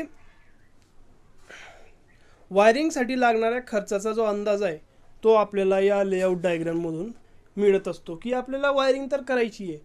मग ह्या लेआउट डायग्रामवरून, ही जी लेआउट डायग्राम तुम्हाला दिसत आहे, तर त्या लेआउट डायग्रामवरून आपल्याला वायरिंगला किती खर्च लागणार आहे ते आपण वायरची लेंथ आणि जे ॲसेसरीज आहेत पुढे आपण जे इन्स्टॉलेशन डायग्राम काढू त्याच्यामध्ये, तर या सगळ्या जे वायरिंग डायग्राम्स आहे याच्यामुळे आपल्याला एक अंदाज मिळतो की आपल्याला या वायरिंगसाठी किती खर्च मिळेल आणि ही जी वायरिंग आहे ही कशी दिसेल याचाही एक काहीसा आपल्याला अंदाज होत असतो, जशाप्रमाणे तो इलेक्ट्रिशियन जो आहे तो सांगत असतो. आता आपल्याला माहीत आहे की जे स्टँडर्ड इलेक्ट्रिशियन असतात ते त्यांच्यासाठी असं असते नियमाप्रमाणे समथिंग वगैरे. पण आपण एक मिडल क्लास इलेक्ट्रिशियन म्हणून जर आपण कार्य करत असाल तर आपण डायरेक्टली जो कस्टमर आहे त्याला इम्प्रेस करायला पाहिजे. तर ते कसं, त्याला स्वतः जेव्हा आपण काम बघायला जातो तेव्हा व्यवस्थितरित्या असं समजवता यायला पाहिजे आपल्याला, की तुम्ही इथं हा पॉईंट घ्या, तुम्ही तिथं तो पॉईंट घ्या, तुम्ही लॅम्प जो लाईट आहे लाईटचा पॉईंट इकडून नका तिकडे घ्या, जेणेकरून जो प्रकाश आहे तो व्यवस्थित येईल. अशा प्रकारचे जे टिप्स आहेत, छोटे छोटे टिप्स, या टिप्समुळे काय जो कस्टमर आहे तो इम्प्रेस होतो की आहे गड्या, याला काहीतरी व्यवस्थित नॉलेज आहे. आपल्या घराचं जे काम आहे इलेक्ट्रिकल इन्स्टॉलेशनचं हे करण्यासाठी हा जो आहे व्यक्ती मी निवडलेला हा व्यवस्थित आहे. अशा प्रकारे आपण त्याला इम्प्रेस करू शकतो. आणि अशा प्रकारे सांगत असताना जे पॉईंट्स आहेत ते व्यवस्थित त्याला व्यवस्थित सांगायचे, की तुमचा एक बोर्ड इथे येईल, एक लॅम्प इथे येईल, या रूममध्ये आपण 2 बोर्ड घेऊ. अशा प्रकारचे जे छोटे छोटे गोष्टी आहेत त्या जर तुम्ही त्याला व्यवस्थित सांगत गेले तर त्यालाही वाटतं व्यवस्थित आपलं जे काम आहे ते सुरू आहे. तर अशा प्रकारचा हा लेआउट डायग्राम असतो. त्याच्यानंतर कोणता डायग्राम असतो, इन्स्टॉलेशन डायग्राम असतो. बघा, इन्स्टॉलेशन डायग्राम बघा तुमच्या समोर दिसत आहे तुम्हाला इन्स्टॉलेशन डायग्राम स्क्रीनवर. तर त्या इन्स्टॉलेशन डायग्राममध्ये बघा आता तुम्हाला दिसत आहे की जे साहित्य आहे तेही त्या डायग्राममध्ये तुम्हाला दिसत आहे, की कोणकोणतं साहित्य, कोणता जंक्शन बॉक्स, एल्बो. नंतर आपण लेआउट डायग्राममध्ये तर त्यांची लेंथ वगैरे बघितली. आता आपल्याला साहित्य काय आहे, इन्स्टॉलेशनसाठी जे साहित्य लागेल ते आपण इथं बघत आहोत. तर बघा, एक आताच आठवलं मला मुद्दा, की हे इलेक्ट्रिकल वायरिंग इन्स्टॉलेशन आणि तुम्ही जे सध्या मोबाईल वापरतात तर त्याच्यामध्ये तुम्ही बघा ॲप्स जे असतात, ॲप्लिकेशन्स ते इन्स्टॉल करत असतात. तर ते इन्स्टॉल म्हणजे आपल्याला सपोज एक गेम खेळायचा आहे शब्द कोणताही, तर तो गेम आपल्याला खेळणे म्हणजे हे काय आपलं एक सुविधा, आनंद प्राप्त करतो आपण त्याच्यातून. पण त्याच्या अगोदर काय घडत असतं, अगोदर आपल्याला तो गेम डाउनलोड करावा लागतो प्ले स्टोअरवर जाऊन. जसं की आपण इलेक्ट्रिकलच्या दुकानामध्ये जातो सामान खरेदी करण्यासाठी, तसं इथं आपण प्ले स्टोअरवर जातो. नंतर प्ले स्टोअरवर जाऊन आपण काय करतो, जो गेम आपल्याला खेळायचा आहे त्याचं नाव टाकतो. तसं इकडे आपण जे इलेक्ट्रिकल ॲक्सेसरीज घेताना त्याची जी लिस्ट असते ती त्याला देतो आणि त्याप्रमाणे सामान घेतो. नंतर आपण काय करतो, डाउनलोड करतो तो गेम. डाउनलोड करतो म्हणजे इथं काय आलं, ते जे लिस्ट आहे आपण ते लिस्टप्रमाणे साहित्य आहे ते व्यवस्थित घेऊन आलो. आता डाउनलोड केलं. डाउनलोड केल्यानंतर काय करावं लागतं, मग आपल्याला ॲप्लिकेशनला इन्स्टॉल करावं लागतं. तर तो जो इन्स्टॉलेशन म्हणजेच काय, ते जे साहित्य आपण दुकानामधून घेऊन आलेलो आहे ते आता इन्स्टॉल करायचं.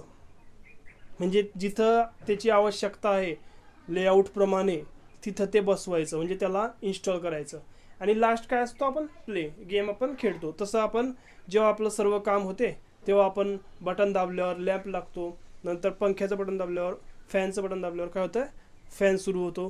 तर अशा प्रकारे आपण त्याचा आनंद घेऊ शकतो. म्हणून मोबाईल ॲप्लिकेशनची जी प्रोसेस आहे ती आणि आपली वायरिंग इन्स्टॉलेशनची प्रोसेस ती काहीशी सेम आहे.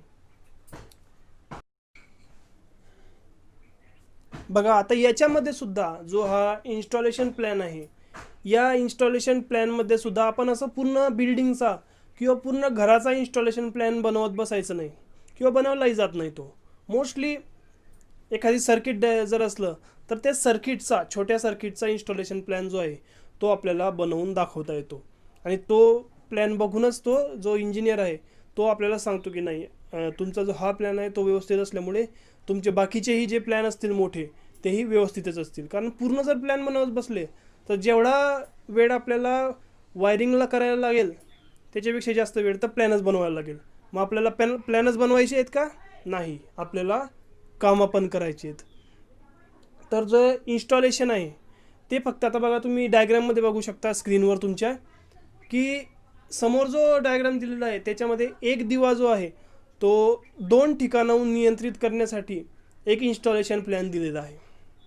बघा अशा प्रकारची जी वायरिंग आहे ती वायरिंग मी तुम्हाला सेपरेटली जे प्रॅक्टिकल सेशन घेणार आहे, प्रॅक्टिकलचे व्हिडिओ मी या चॅप्टरचे सेपरेटली बनवणार आहे, जेणेकरून तुम्हाला प्रॅक्टिकल करतानाही सोपं जायला पाहिजे.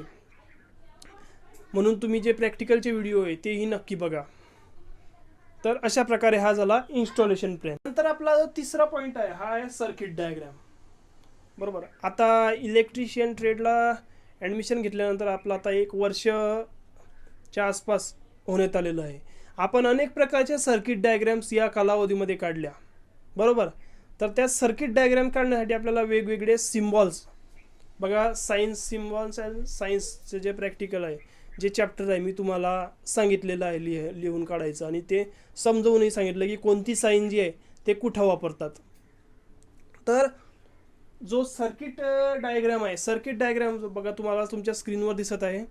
तर त्या सर्किट डायग्राममध्ये तुम्हाला लेआउट डायग्राम दिसणार नाही, लेआउटसारखी नाही दिसणार, ते नाही तुम्हाला इन्स्टॉलेशनसारखे दिसणार, ते सेपरेट. त्याच्यात तुम्हाला एक प्रकारचं कनेक्शनच केलेलं दिसेल आणि विविध सिम्बॉल्स जे BIS सिम्बॉल्स आहेत किंवा ISI सिम्बॉल्स आहेत त्या सिम्बॉल्सचा वापर करून ती सर्किट डायग्राम बनवली. बघा ही जी सर्किट डायग्राम तुम्हाला दिसत आहे या सर्किट डायग्राममध्ये सुद्धा एक लॅम्प 2 ठिकाणाहून कंट्रोल करण्यासाठीचं जे हे सर्किट आहे ते दिलेलं आहे.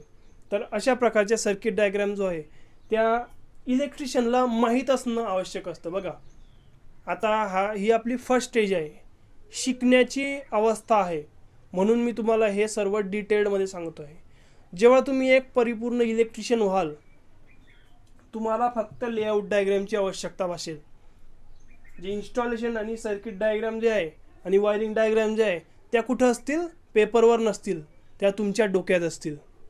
बरोबर, तुम्हाला कोणाला दाखवायची गरज नाही पडणार की ही बघा ही आहे वायरिंग डायग्राम, ही आहे इन्स्टॉलेशन डायग्राम, ही आहे सर्किट डायग्राम. नाही, तुम्हाला तुमचं काम करावं लागेल. फक्त जो इंजिनियर आहे तो तुम्हाला फक्त लेआउट डायग्राम देईल आणि लेआउट डायग्राममध्ये जसं दिलेलं आहे तसं तुम्ही तुमच्या माइंडमध्ये ते क्रिएट करत जायचं, इन्स्टॉलेशन डायग्राम आणि सर्किट डायग्राम, आणि त्याप्रमाणे काम करायचं. अशा प्रकारे आपण एक स्मार्ट इलेक्ट्रिशियन म्हणून कार्य करू.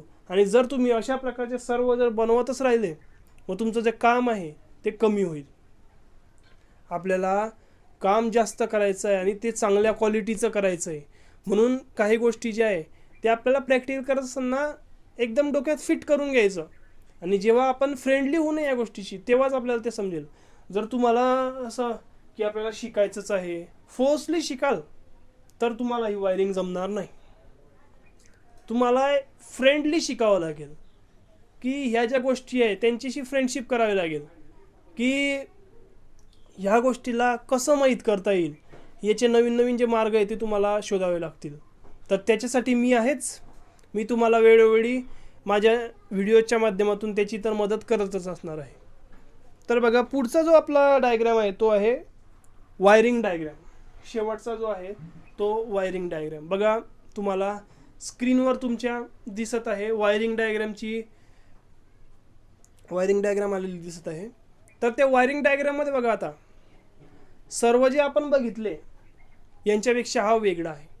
याच्यामध्ये सिम्बॉल्स तर आहेच, पण त्याची वायरिंग कशी करायची आहे ते पण दिलेली आहे. तर हा वायरिंग डायग्राम सुद्धा तुम्हाला जेव्हा तुम्ही ट्रेंड इलेक्ट्रिशियन व्हाल तेव्हा तुम्हाला या वायरिंग डायग्रामची सुद्धा गरज भासणार नाही. हे फक्त ऑन पेपर जेव्हा तुम्ही स्टार्टअप इलेक्ट्रिशियन आहात सुरुवातीचे, तुम्हाला या गोष्टी मस्ट आहेत. कारण जेव्हापर्यंत तुम्ही प्रॅक्टिस करणार आहेत या गोष्टीची तोपर्यंत या गोष्टी तुम्हाला फ्रेंडली नाही होणार, इझी नाही होणार. तुम्हाला या गोष्टींना टेक इझी घ्यायचं आहे ना, तर आता तुम्हाला हार्डवर्क करावं लागेल. जर तुम्हाला आयुष्यामध्ये प्रॅक्टिकल लाईफमध्ये या गोष्टी इझी घ्यायच्या असल्या तर आता ही जी लाईफ आहे तर या लाईफमध्ये तुम्हाला, म्हणजे आता जे तुमचे हे 2 वर्ष आहे ITIचे, तुम्हाला हार्डवर्क करावं लागेल. तेव्हाच तुम्हाला जे इन्स्टॉलेशन वर्क आहे त्याचं जे काम आहे ते इझी जाईल. तर बघा, अशा प्रकारे या वायरिंग डायग्राम्स आहेत. प्रिपरेशन करताना या वायरिंग डायग्राम्स खूप महत्त्वपूर्ण असतात. जेव्हा आपण वायरिंगचं प्रिपरेशन करत असतो, तयारी करत असतो वायरिंगची, तर तिथं ह्या ज्या 4 डायग्राम्स आहेत वायरिंग डायग्राम्स, या महत्त्वपूर्ण असतात. बघा, दुसरा जो महत्त्वाचा पॉईंट आहे इलेक्ट्रिकल वायरिंग इन्स्टॉलेशनमध्ये, पहिला आपण बघितला प्रिपरेशन करताना की जे डायग्राम्स आहेत त्या महत्त्वपूर्ण असतात.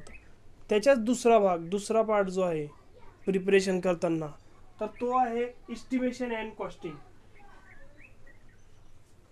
म्हणजे अंदाज आणि किंमत, की आपल्याला या इन्स्टॉलेशन प्लॅन, आता तुम्ही डायग्राम्स काढल्या, लेआउट काढलं, इन्स्टॉलेशन डायग्राम काढली, त्याच्यात तुम्हाला समजलंच की किती वायर लागेल, किती मटेरियल लागेल, कोणकोणते मटेरियल किती क्वांटिटी लागतील. अशा प्रकारे तुम्ही इस्टिमेट काढलं, म्हणजे अंदाज एक काढला. आणि त्याच्याप्रमाणे सपोज 20 जर स्विच लागत असले, छोटं सर्किट 20 जर स्विच लागत असले आणि एका स्विचची किंमत जर 15 रुपये आहे, तर मग त्याची कॉस्टिंग किती होईल? 300 रुपये. तर म्हणजे जे स्विच आहेत, स्विच झाले 300 रुपयाचे. तर तसेच बाकीचे वायर मीटर्समध्ये, नंतर सॉकेट्स, नंतर ज्याही गोष्टी MCB, सिलिंग रोज, इन्सुलेशन टेप, नंतर बघा ज्या सामग्री आहेत कोणत्या, कॉन्ड्युट्स, एल्बोज, मेटल बॉक्स, नंतर जंक्शन बॉक्स. आता बघा, जंक्शन बॉक्स आणि मेटल बॉक्स हे झालं. नंतर त्याचे जी वरची सामग्री आहे जसं की स्विचेस, सॉकेट्स, इंडिकेटर्स, नंतर MCBs जे असतात मॉड्युलरचे. जर तुम्ही AC बसवत असले घरामध्ये तर ACच्या कनेक्शनसाठी वेगळी 4 mm स्क्वेअरची वायर. तुम्हाला वायरविषयी मी सांगणार आहे की कोणत्या सर्किटमध्ये आपण कोणती वायर वापरायला पाहिजे आणि किती तिची जाडी आणि किती थिकनेस ती असावी, हेही मी तुम्हाला सांगणार आहे. सध्या इस्टिमेशन आणि कॉस्टिंगवर लक्ष देऊ, की अशा प्रकारे आपण इस्टिमेशन घेऊन घ्यायचं की आता सपोज ही वस्तू आहे स्विच 6 एम्पियर स्विच आहे, आपल्याला 20 नग लागत आहे. बरोबर. इथं झाली ही क्वांटिटी 20 नग. नंतर ही झाली प्राइस, एकाची प्राइस किती. नंतर ही कॉस्टिंग मध्ये किती आहे, टोटल प्राइस. बरोबर. तर स्विच किती स्विच लागत आहेत, 20 स्विच. नंतर एक स्विच किती रुपयाला येतो, 15 रुपयाला. तर यांचा गुणाकार केल्यावर आले 300 रुपये. म्हणजेच आपल्याला जे स्विचेस आहेत, जर 20 स्विचेस लागत असले 6 एम्पियरचे, तर ते 300 रुपयाला येतील.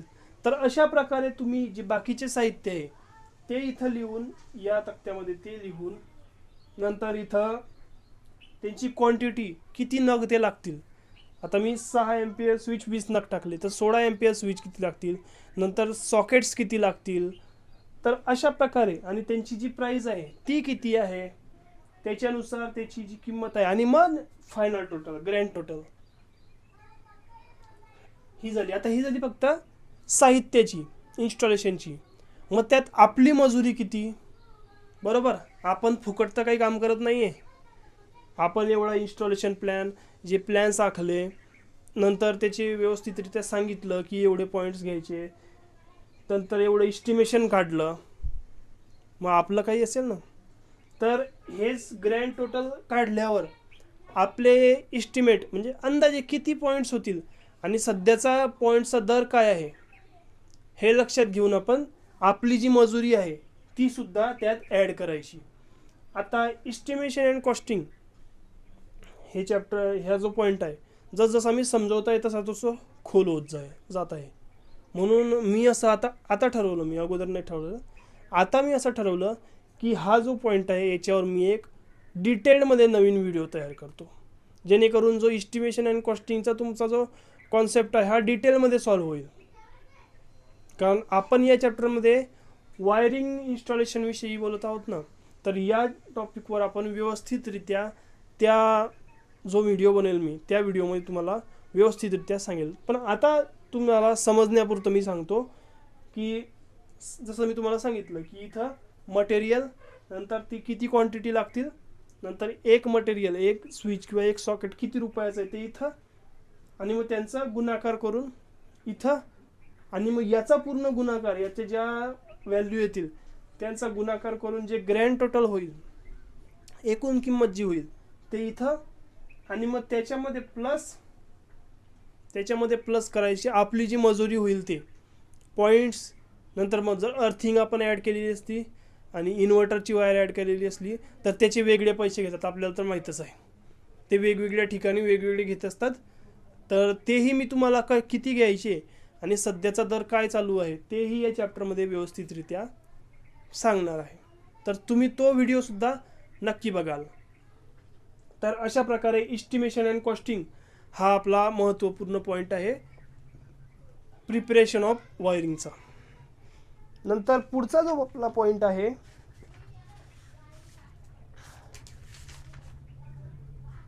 तो आहे मार्किंग.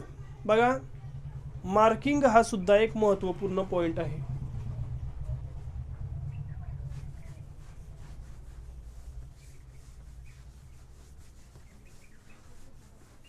बघा, कोणतीच गोष्ट जी आहे ती टेक इट इझी घ्यायची नाही. आपल्याला कोणतीच गोष्ट आपल्याला टेक इट इझी नाही घ्यायची. आपल्याला प्रत्येक जे काम आहे ते परफेक्ट करायचं आहे, जेणेकरून आपल्याला जेव्हा पुढचं काम मिळेल, पुढचं जेव्हा वायरिंग इन्स्टॉलेशनचा जो कॉन्ट्रॅक्ट मिळेल तो चांगला आणि मोठा मिळायला पाहिजे.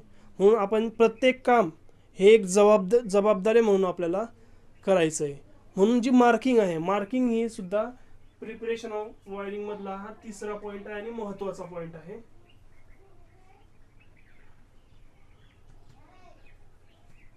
बघा, मार्किंग. आता मार्किंग जी आहे, मार्किंग वेगवेगळ्या प्रकारची केली जाते आणि वेगवेगळ्या वस्तूंच्या सहाय्याने ती मार्किंग जी आहे ती केली जाते.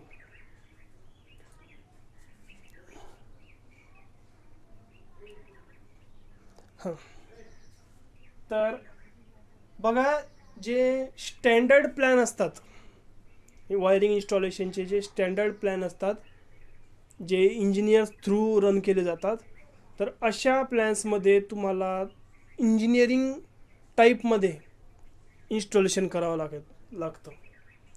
तुम्ही त्यात खालीवर असं काहीच करू शकत नाही. जसं की समजा मी तुम्हाला प्रॅक्टिकलीच सांगतो.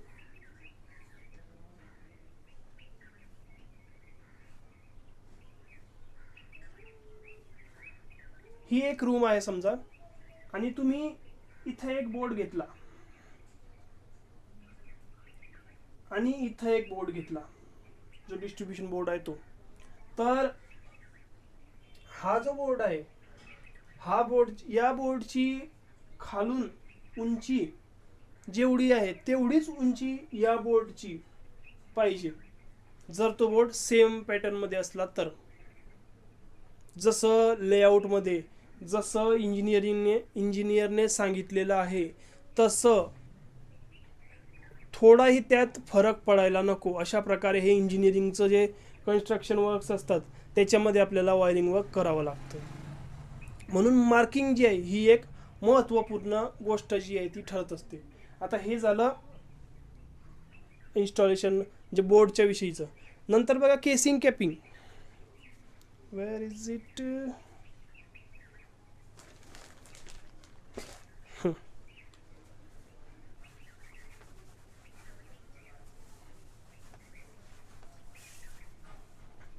नंतर बघा केसिंग कॅपिंग जी असते, पट्टी फिटिंग, तर ती फिटिंग करता असतानाही भिंतीवर ती जी फिटिंग आहे ती अशी तिरपी नको दिसायला पाहिजे.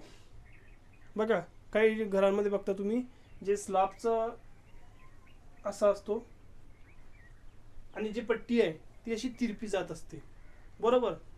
तर अशी फिटिंग आपल्याने तरी आपण अशा प्रकारची फिटिंग जी आहे ती करायला नको.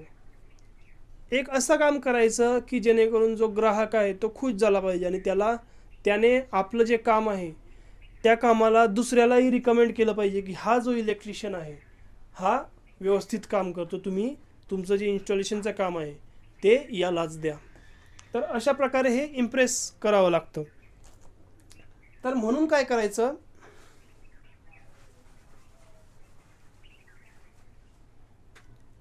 केसिंग कॅपिंग जेव्हा आपण त्यातली जी खालची पट्टी असते ती असते केसिंग आणि वरची असते ती कॅपिंग असते. तर जी केसिंग आपण जेव्हा फिट करतो त्याच्या अगोदर आपल्याला मार्किंग करून घ्यायची. जसं की सपोज ही एक भिंत आहे, इथून तर इथपर्यंत आपल्याला इथं केसिंग टाकायची, केसिंग कॅपिंग करायची. तर काय करायचं, इथं एक अगोदर ड्रिल मशीनने होल करून घ्यायचं, छिद्र करून घ्यायचं, आणि जी लाईन दोरी आहे लाईन दोरीला चांगल्या प्रकारे गेरू मारून घ्यायचा. म्हणजे जो कलर आहे तो, किंवा आपण नीळ घेतलं तरी चालेल, पण व्यवस्थितरित्या ते करायचं. आणि इथं छिद्र केल्यावर तो जो एक स्क्रू त्या दोरला बांधायचा, जी लाईन दोरी तिला, आणि तो इथं टाकायचा. एका मुलाला किंवा एका व्यक्तीला शिडीवर इथं उभं करायचं. ओके. नंतर ती जी दोरी आहे तिचा दुसरा भाग जो आहे तो इथं पकडायचा. एका व्यक्तीने तो इथं पकडायचा. आणि जेव्हा असं वाटेल की आता ही जी दोरी आहे ही सरळ आहे, तेव्हाच ते दोरी जी आहे त्याला पुल करायचं आणि सोडून द्यायचं. आणि जर मग तुम्हाला काय होईल, अशी प्रकारची जी दोरीची मार्किंग जी आहे ती भिंतीवर उमटेल, आणि मग त्या मार्किंग केलेल्या दोरीवर तुम्ही ड्रिल्स करून, व्यवस्थितरित्या ड्रिल्स करून त्याच्यावर जी केसिंग आहे ती लावू शकता, जेणेकरून जी केसिंग कॅपिंगची जी फिटिंग आहे ती सरळ रेषेत दिसेल. तर बघा तुम्हाला काही चित्र दिसत आहेत माझ्या स्क्रीनवर की मार्किंग करण्याच्या ज्या पद्धती आहेत त्यांच्यापैकी काही पद्धतींची तुम्हाला माझ्या स्क्रीनवर चित्र दिसत आहेत. बघा ते तुम्ही व्यवस्थित बघा.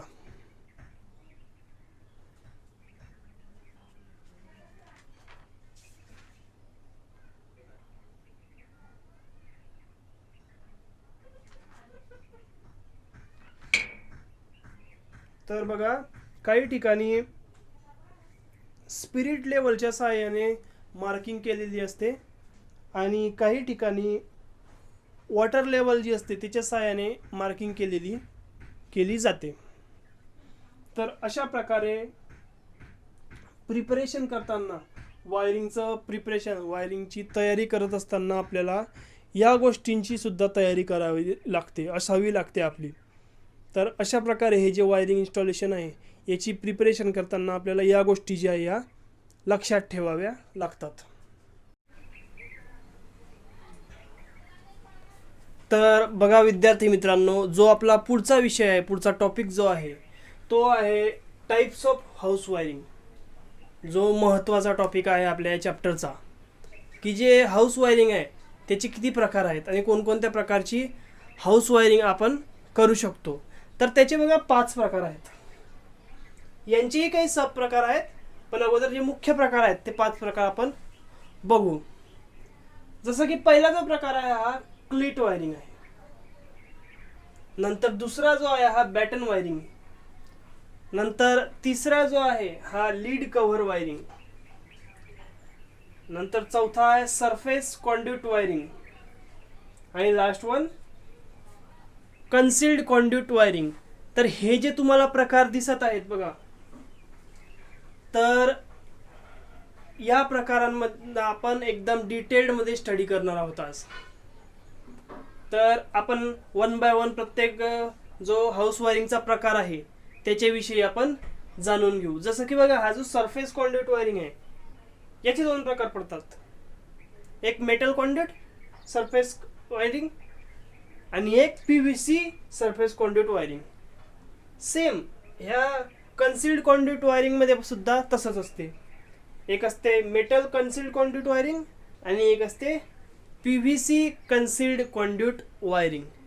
तर आपण हे ज्या वायरिंग्स आहेत या 1 बाय 1 इन डिटेल बघू. So let start with. तर बघा विद्यार्थी मित्रांनो, जो पहिला प्रकार आहे आपला हाऊस वायरिंगचा तो आहे क्लीट वायरिंग. तर क्लीट वायरिंग म्हणजेच काय हे सांगण्या अगोदर तुम्हाला क्लीट काय असते ते सांगतो मी.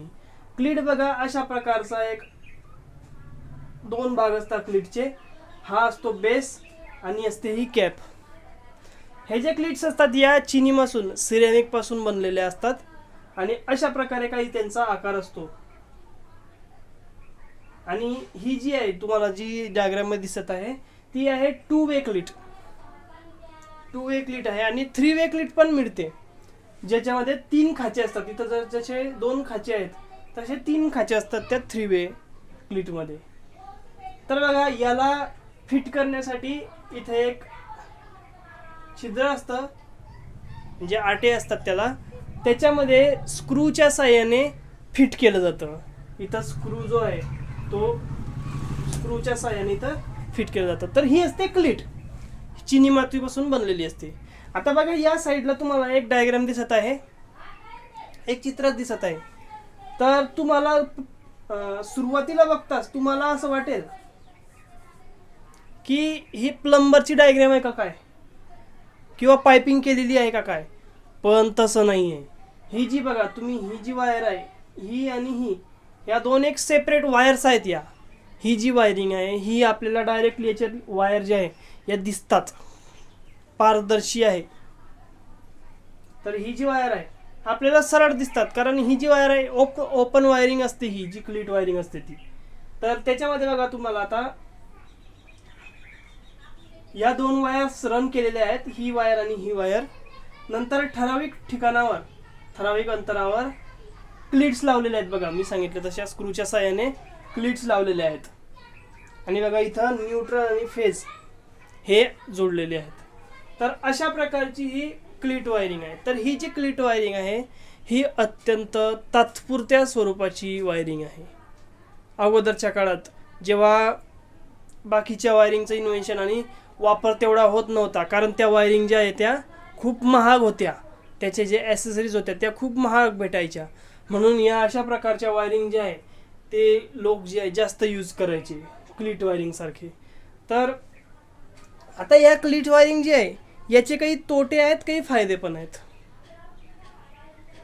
आता आपण अगोदर तोटे बघू, की ही जी क्लीट वायरिंग आहे याचा पहिला तोटा आहे की ज्या वायर्स असतात, ह्या वायर ज्या तुम्हाला दिसतात ह्या ओपन असतात, उघड्यावर असतात. या क्लीट वायरिंगचा हा पहिला तोटा आहे की या ज्या वायर्स असतात त्या उघड्यावर असतात. दुसरा तोटा असा आहे की या वायर्स उघड्या असल्यामुळे त्याच्यावर काय होतो, वातावरणाचा परिणाम होतो. बघा, वातावरणाचा परिणाम झाला की आपल्याला माहीतच आहे की जेव्हा वातावरणाचा परिणाम एखाद्या घटकावर किंवा एखाद्या वायरवर होत असतो तेव्हा ती डॅमेज होत असते, तिची जी स्ट्रेंथ असते ती डॅमेज होत असते आणि तिची वर्किंग कपॅसिटी जी ती कमी होत असते. म्हणून अशा प्रकारच्या वायरिंगमध्ये ज्या वायर्स असतात त्यांच्यावर वातावरणाचा परिणाम जो आहे तो लवकर होतो. नंतर दुसरा तोटा असा आहे की काही कालांतराने या ज्या वायर्स असतात या ढिल्या पडतात, लूज पडतात. जसं मी सांगितलं की वातावरणामुळे काय होतं, गरम होत असतात आणि त्याच्यामुळे लूज पडतात. किंवा दुसरं कारण त्याच्यासाठी असं की या ज्या क्लिट्स असतात कालांतराने याही ढिल्या होत चालतात आणि एखादी क्लिट जर निघाली तर ते वायर जी आहे ती भिंतीवर अशी तुम्हाला लटकलेली दिसते. म्हणजे अशा प्रकारे हा एक तोटा आहे की ज्या वायर्स आहेत त्या ढिल्या होतात. नंतर तिसरा तोटा असा आहे की यांत्रिकदृष्ट्या ही जी वायरिंग आहे यांत्रिकदृष्ट्या मजबूत नसते. बरोबर, तुम्ही जर अशा प्रकारची वायरिंग बघितली असेल किंवा केलेली असेल तर तुम्हाला माहीत असेल की ही जी वायरिंग आहे याची मेकॅनिकल स्ट्रेंथ अत्यंत पुअर असते. सांगतो की जर एखादी वायर ओढली तर लगेच इकडची वायर निघून जाते, इकडची वायर निघून जाते.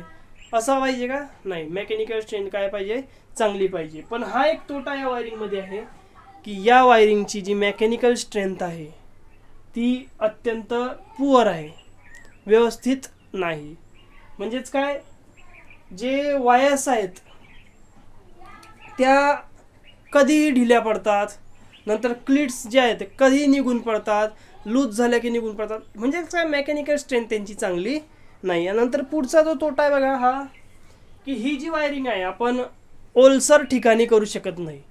जिथं ओला भाग आहे, भिंत किंवा घर जे असतं ओले घर असतात, नंतर अशा ठिकाणी जिथं नेहमी ओलावा असतो अशा ठिकाणी अशा प्रकारची वायरिंग करू शकत नाही आपण. कारण आपल्याला माहीत आहे काय की ही जी वायरिंग आहे अत्यंत ओपन आहे, म्हणजेच काय, उघड्या प्रकारची वायरिंग आहे. त्यात वायर जे आहेत त्या सर्व उघड्या आहेत. म्हणून या प्रकारची जी वायरिंग आहे ही ओलसर ठिकाणी केली जात नाही. नंतर पुढचा जो नुकसान आहे बघा, तोटा जो आहे तो आहे, आणि तो तोटा जो आहे तो आताच्या काळात जर असला तर खूप म्हणजे ऑकवर्ड फील होतं लोकांना आजकाल. जर अशा प्रकारची वायरिंग जर आताच्या काळात जर कोणी केली तर, किंवा करावी लागली तर, किंवा कुठं दिसली तर तो जो पार्ट आहे तो आहे सुंदरता. ही जी वायरिंग आहे तुम्हाला जे मी काढून दाखवलेली आहे काही, तर याची जी सुंदरता आहे ही चांगली नाही दिसत. कारण काय, ही वायर दिसायला सुंदर नाही दिसत. आता सुंदर म्हणजेच काय, नीटनेटकी नाही दिसत. या ज्या वायर्स आहेत सर्व मोकळ्या असतात, फक्त ॲक्सेसरीज लावलेले असतात, क्लिट्स लावलेले असतात आणि वायर सर्व मोकळे असतात. म्हणून अशा प्रकारची जी वायरिंग आहे ती सुंदर दिसत नाही. तर हाही एक त्याचा तोटा आहे. बघा, एवढे सारे तोटे आहेत पण त्याच्यात काही फायदे पण आहेत. तर आता तुम्हाला मी त्याचे फायदे सांगतो. तर फायदा क्रमांक 1 आहे, ही वायरिंग जी आहे ही वायरिंग सर्वात स्वस्त आहे. याच्यापेक्षा स्वस्त वायरिंग नाही. मटेरियल काय लागतं, क्लिट्स, वायर्स आणि ॲसेसरीज आणि जे स्क्रू वगैरे असतात ते, बस. आणि आताचे जे वायरिंग असतात त्यांना पेजभर लिस्ट असते मटेरियलची, ॲसेसरीजची. तर म्हणून ही जी वायरिंग आहे ही त्या काळाच्या लोकांना स्वस्त वाटायची. आता तर यूजच होत नाही, पण त्या काळात ॲज कम्पेअर टू बाकीच्या वायरिंग ज्या, ही जी वायरिंग आहे ही स्वस्त आहे. नंतर बघा, वायरिंग पूर्ण करण्यास व काढून टाकण्यास कमी वेळ लागतो. बघा, ही जी वायरिंग आहे ही वायरिंग करण्यास तर खूप कमी वेळ लागतो. काय करायचं आहे, फक्त खिडे मारायचे, क्लिट्स मारायचे आहेत, या क्लिट्स बेस ज्या आहेत त्याच्यामधून वायर फोडून घ्यायची आहे, वायर काढून घ्यायची आहे या छिद्रामधून, बरोबर. आणि काय करायचं आहे, डायरेक्टली ही जी मेनला द्यायची आहे, म्हणजे व्यवस्थितरित्या कनेक्शन करायचं आहे. जास्त दुसरं काही करत बसायचं नाही. म्हणून ही जी वायरिंग आहे ही अत्यंत सोपी आहे आणि लवकर होते. जशी आपण ही वायरिंग लवकर करू शकतो त्याच्यापेक्षाही लवकर ती डिसमेंटल म्हणजे काढू शकतो. काय करायला लागेल तुम्हाला, फक्त वायर या पॉईंटमधून वायर उघडून घ्यायच्या, इकडून उघडून घ्यायच्या, खेचली पूर्ण वायर जी आहे ती निघून जाईल. म्हणजे डिसमेंटल करायलाही सुद्धा ही जी वायरिंग आहे ही सर्वात सोपी आहे. तर अशा प्रकारचा हा एक फायदा आहे. नंतर अजून एक फायदा आहे बघा, की या वायरिंगमध्ये दोष शोधण्यास जो आहे कमी वेळ लागतो. बघा तुम्ही बघू शकता सर्व वायर्स उघड्यावरच आहेत. आता सर्व वायर जर उघड्यावर आहेत तर जो दोष शोधायला आपल्याला एकदम कमी वेळ लागतो. का? कारण सर्व ओपन सिस्टीम आहे ना. जिथंही शॉर्ट सर्किट झालं किंवा ओपन सर्किट झालं लगेच आपल्याला दिसेल की कुठं फॉल्ट झाला. म्हणून दोष शोधण्यासाठी ही जी वायरिंग आहे ही अत्यंत सोपी वायरिंग आहे. बघा अजून एक फायदा आहे, तो आहे ही वायरिंग करण्यासाठी तुम्हाला एकदम इंजिनिअरिंग टाईप किंवा अत्यंत हुशार इलेक्ट्रिशियनची आवश्यकता नाही. एक अर्धकुशल कारागीर सुद्धा ही वायरिंग करू शकतो. हा एक फायदा आहे याचा. अर्धकुशल म्हणजेच काय, ज्याला थोडं थोडं ठोकपीटचं काम येते आणि थोडं थोडं वायरिंगचं काम येते, करून टाकतो ही वायरिंग. तर इतकी ही सोप्या प्रकारची वायरिंग आहे, कारण कमी मेहनतीमध्ये ही वायरिंग होत असते. म्हणून हे काही फायदे पण आहेत. आपण फायदे बघितले आणि तोटे बघितले. नंतर बघा जी BIS आहे, ब्युरो ऑफ इंडियन स्टँडर्ड, यांचे काही नियमसुद्धा या वायरिंगसाठी लावून दिलेले आहेत. आता तुम्ही म्हणाल एवढी साधी सोपी वायरिंग आहे त्यात पण नियम. तर जे जुन्या काळाचे 1956चे जे वायरिंगचे नियम आहेत ते इथं लागू होतात. सध्या त्यांच्यामध्ये जे बदल आहेत वायरिंगच्या नियमांमध्ये ते काही झालेले नाहीत. तर नियम जो पहिला नियम आहे की ही जी वायरिंग आहे ही जमिनीपासून 2 मीटर अंतरावर उंचीवर करावी. जमिनीपासून 2 मीटर अंतर एवढं पाहिजे या वायरिंगच्या रनचं. नंतर दुसरा जो नियम आहे तो बघा, तो आहे ज्या 2 क्लिट्स आहेत बघा, ही एक क्लिट्स आणि ही एक क्लिट्स, तर या 2 क्लिट्स मधलं अंतर 60 सेंटीमीटर एवढं असावं. नंतर ही जी वायरिंग आहे ही जिथून गॅसचा पाईप गेलेला आहे किंवा पाण्याचा पाईप गेलेला आहे अशा ठिकाणी ही वायरिंग करू नये. समजतंय? 3 नियम बघा BISचे. याची जी हाईट आहे म्हणजे उंची जी ती वायरिंगची जमिनीपासून 2 मीटर पाहिजे मिनिमम. नंतर जे 2 क्लिट्स आहे त्या 2 क्लिट्स मधलं अंतर 60 सेंटीमीटर पाहिजे. आणि तिसरं काय सांगितलं की ही जी वायरिंग आहे ती जिथं पाण्याचा पाईप गेलाय किंवा गॅसचा पाईप गेलाय जिथून तिथं ही वायरिंग करता कामा नये. तर अशा प्रकारची ही क्लिट वायरिंग आहे. तर क्लिट वायरिंगमध्ये आपण जे शिकलो ते तुम्ही जर तुमच्या काही लक्षात आलं नसलं तर व्हिडिओ परत प्ले करून तुम्ही लक्षात घेऊ शकता. किंवा जर अजून काही अडचण आली तर बघा माझे जे कॉन्टॅक्ट्स आहेत ते मी डिस्क्रिप्शनमध्ये दिलेले आहेत. नंतर माझा इलेक्ट्रिशियन स्टडीचा एक व्हॉट्सअप ग्रुपसुद्धा आहे, त्याचीही लिंक मी डिस्क्रिप्शनमध्ये दिलेली आहे.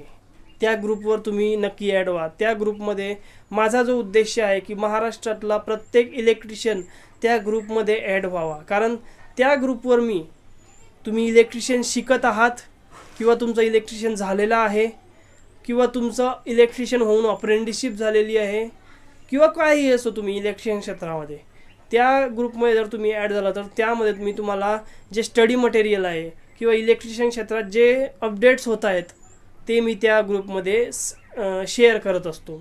तर त्या ग्रुपमध्ये तुम्ही नक्की ॲड व्हा. त्याची लिंक मी डिस्क्रिप्शनमध्ये दिलेलीच आहे. तर आता आपण हाऊस वायरिंगच्या दुसऱ्या प्रकाराकडे वळू.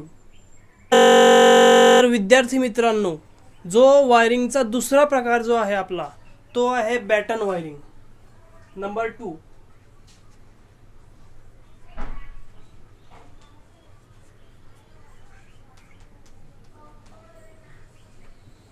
आता ही वायरिंग कशी असते हे आपण जाणून घेणार आहोत. तर बॅटन जी असते ही वायरिंग करताना, बॅटन वायरिंग करण्याच्या अगोदर आपल्याला जिथं वायरिंग करायची आहे तिथं एक लेआउट मार्किंग करावे लागते. सपोज आपल्याला अशा प्रकारे वायरिंग करायची आहे. सपोज इथं बोर्ड येईल. तर अशा प्रकारे आपण अगोदर लेआउट मार्किंग करायची. मार्किंग केल्यावर नंतर जी बॅटन आहे, बॅटन म्हणजेच काय, लाकडाची रीप असते. तर जी बॅटन आहे, सध्या दाखवायला पण नाही माझ्याकडे उदाहरण. तर जी बॅटन असते, बॅटन याच्यावर ठोकली जाते खिळ्यांच्या साहाय्याने अशा प्रकारे. आणि याच्यामध्ये वेगवेगळे इथं जॉईंट्स येत असतात. हे बॅटन ठोकल्यावर, बसवल्यावर त्याच्यावर क्लिप्स वापरले जातात. त्या क्लिप्समध्ये वायर जी आहे ती बांधतात किंवा अटकवतात. तर त्या क्लिप्स विषयी बघा, ती जी क्लिप्स असते तर ती अशा प्रकारे असते. क्लिप्स बघितली असेल तुम्ही. आणि त्या क्लिप्सला म्हणतात जॉईंटिंग क्लिप्स. ती जी क्लिप्स असते तिला जॉईंटिंग क्लिप्स असं म्हणतात. तर बघा, या ज्या क्लिप्स आहेत या वेगवेगळ्या लांबीमध्ये मिळतात. जसं की 25 mm, 32 mm, 40 mm, 50 mm, 63 mm आणि 80 mm अशा वेगवेगळ्या लांबीमध्ये या क्लिप्स आहे या उपलब्ध असतात. आणि जी 40 mm लेंथची जी क्लिप आहे तिचा जो गेज आहे तो आहे 30 SWG. तिची जी जाडी असते ती असते 30 SWG, म्हणजेच 0.32 mm एवढी तिची जाडी असते. तर या झाल्या क्लिप्स. तर या क्लिप्स बघा, फिक्सिंग होल, जर जॉईंटिंग क्लिपची जर लेंथ लहान असली तर ही जी फिक्सिंग होल असतं ते एकच असते. जसजशी ही लेंथ वाढत जाते तसतसं हे जे फिक्सिंग होलची जी संख्या आहे ती पण वाढत जाते. तर अशा प्रकारे ही जी बॅटन वायरिंग आहे याच्याविषयी आपल्याला जाणून घ्यायचं आहे. तर ती कशी करतात. तर ती बॅटन वायरिंग करत असताना बघा, मी तुम्हाला सांगितलं की ती लेआउट मार्किंग केल्यावर त्याच्यावर बॅटन रन करावं लागतं. तर ते बॅटन रन करत असतानाच वेगवेगळ्या प्रकारचे जॉईंट्स आहेत त्यांचा आपल्याला वापर करावा लागतो. ते जॉईंट्स कसे द्यायचे यांच्याविषयी आपल्याला माहिती घ्यावी लागते.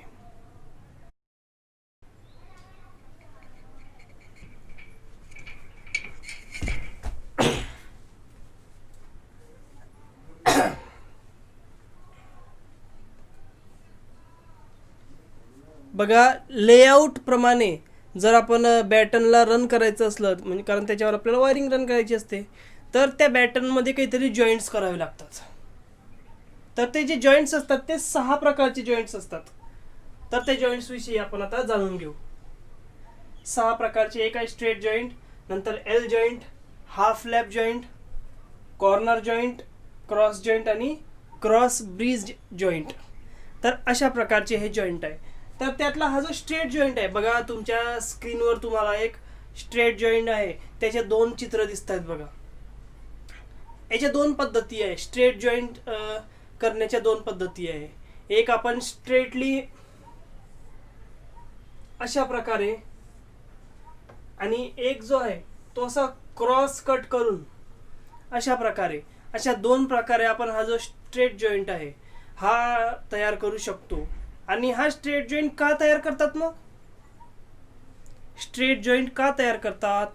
कारण जी बॅटन आहे बॅटनची लेंथ वाढवण्यासाठी, कारण ते स्ट्रेट जोडण्यासाठी, बॅटनला स्ट्रेट जोडण्यासाठी, त्याची लेंथ वाढवण्यासाठी हा जो आहे स्ट्रेट जॉईंट, हे स्ट्रेट जॉईंट जे आहे ते तयार करतात. नंतर पुढचा बघा, एल जॉईंट. आता हा जो एल जॉईंट आहे, तुम्ही बघा, जसं तुम्ही चित्रामध्ये बघू शकता, तर तुम्ही चित्रामध्ये बघू शकतात की हा जो एल जॉईंट आहे, एल जॉईंट जो आहे तो अशा प्रकारे तुम्हाला चित्रामध्ये दिसत असेल की, लेट मी शो यू. अशा प्रकारे हा एल जॉईंट जो आहे तो तुम्हाला अशा प्रकारे दिसत असेल. बघा, म्हणजे एक असं इकडे जात आहे आणि एक खाली येत आहे, म्हणजे एक प्रकारचा हा एल फॉर्म करत आहे. तर अशा ठिकाणी हा एल जॉईंट जो आहे तो जिथं आपल्याला कॉर्नर करायचा असतो, म्हणजे एखाद्या कॉर्नरवर आपल्याला वायरिंग जी आहे ती फिरवायची असते, तेव्हा आपल्याला हा जो एल जॉईंट आहे तो करावा लागतो. पण आता हा एल जॉईंट करत असताना त्याचेही काही नियम आहेत.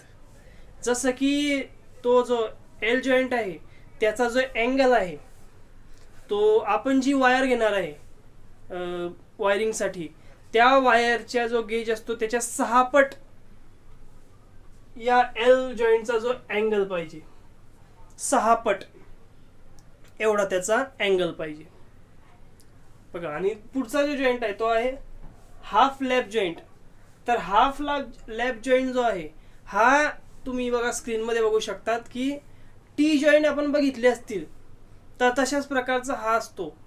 तर जेव्हा आपल्याला टॅपिंग करायची असते म्हणजेच एक वायरिंग अशी सरळ गेलेली आहे आणि त्या वायरिंग मधून आपल्याला असे टॅपिंग काढायची असते तेव्हा या लॅप जॉईंटचा वापर करतात, हाफ लॅप जॉईंटचा.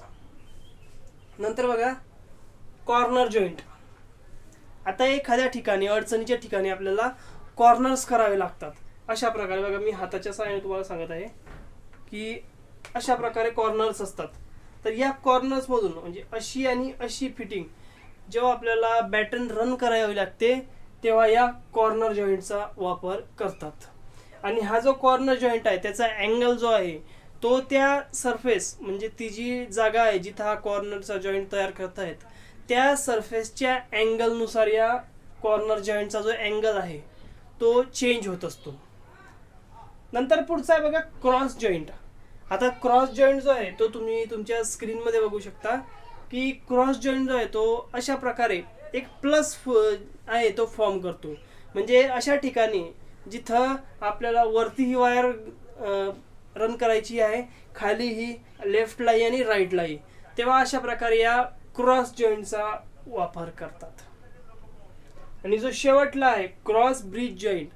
तर अशा ठिकाणी जिथं आपल्याला त्या अनेक वायर ज्या आहे त्या रन करायच्या आहेत मग ते एकमेकावर सोबत जोडून न घेता ते ओव्हरलॅप करताना एक वायर खालून आणि एक वायर ब्रिजच्या वरतून बघा तुम्ही स्क्रीनमध्ये बघू शकता की एक मोकळी जागा दिलेली आहे आणि तो कशा प्रकारे तो ब्रिज जॉईंट आहे हा तयार केलेला आहे हे तुम्ही बघू शकता.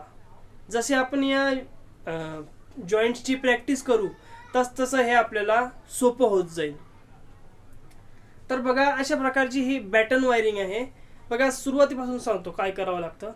अगोदर बॅटन वायरिंग जर करायची असली, आता हा जो प्रकार आहे हा ही जुना प्रकार आहे, टाकून दिलेला प्रकार आहे असं जरी म्हणलं तरी चालेल, पण आपल्याला सिलेबसला आहे, आपल्याला याचा अभ्यास करावा लागेल. कारण आपण फ्युचरमध्ये खूप प्रगती करतोय पण इतिहास विसरूनही चालत नाही, तशाच प्रकारचं इथलं काहीतरी आहे.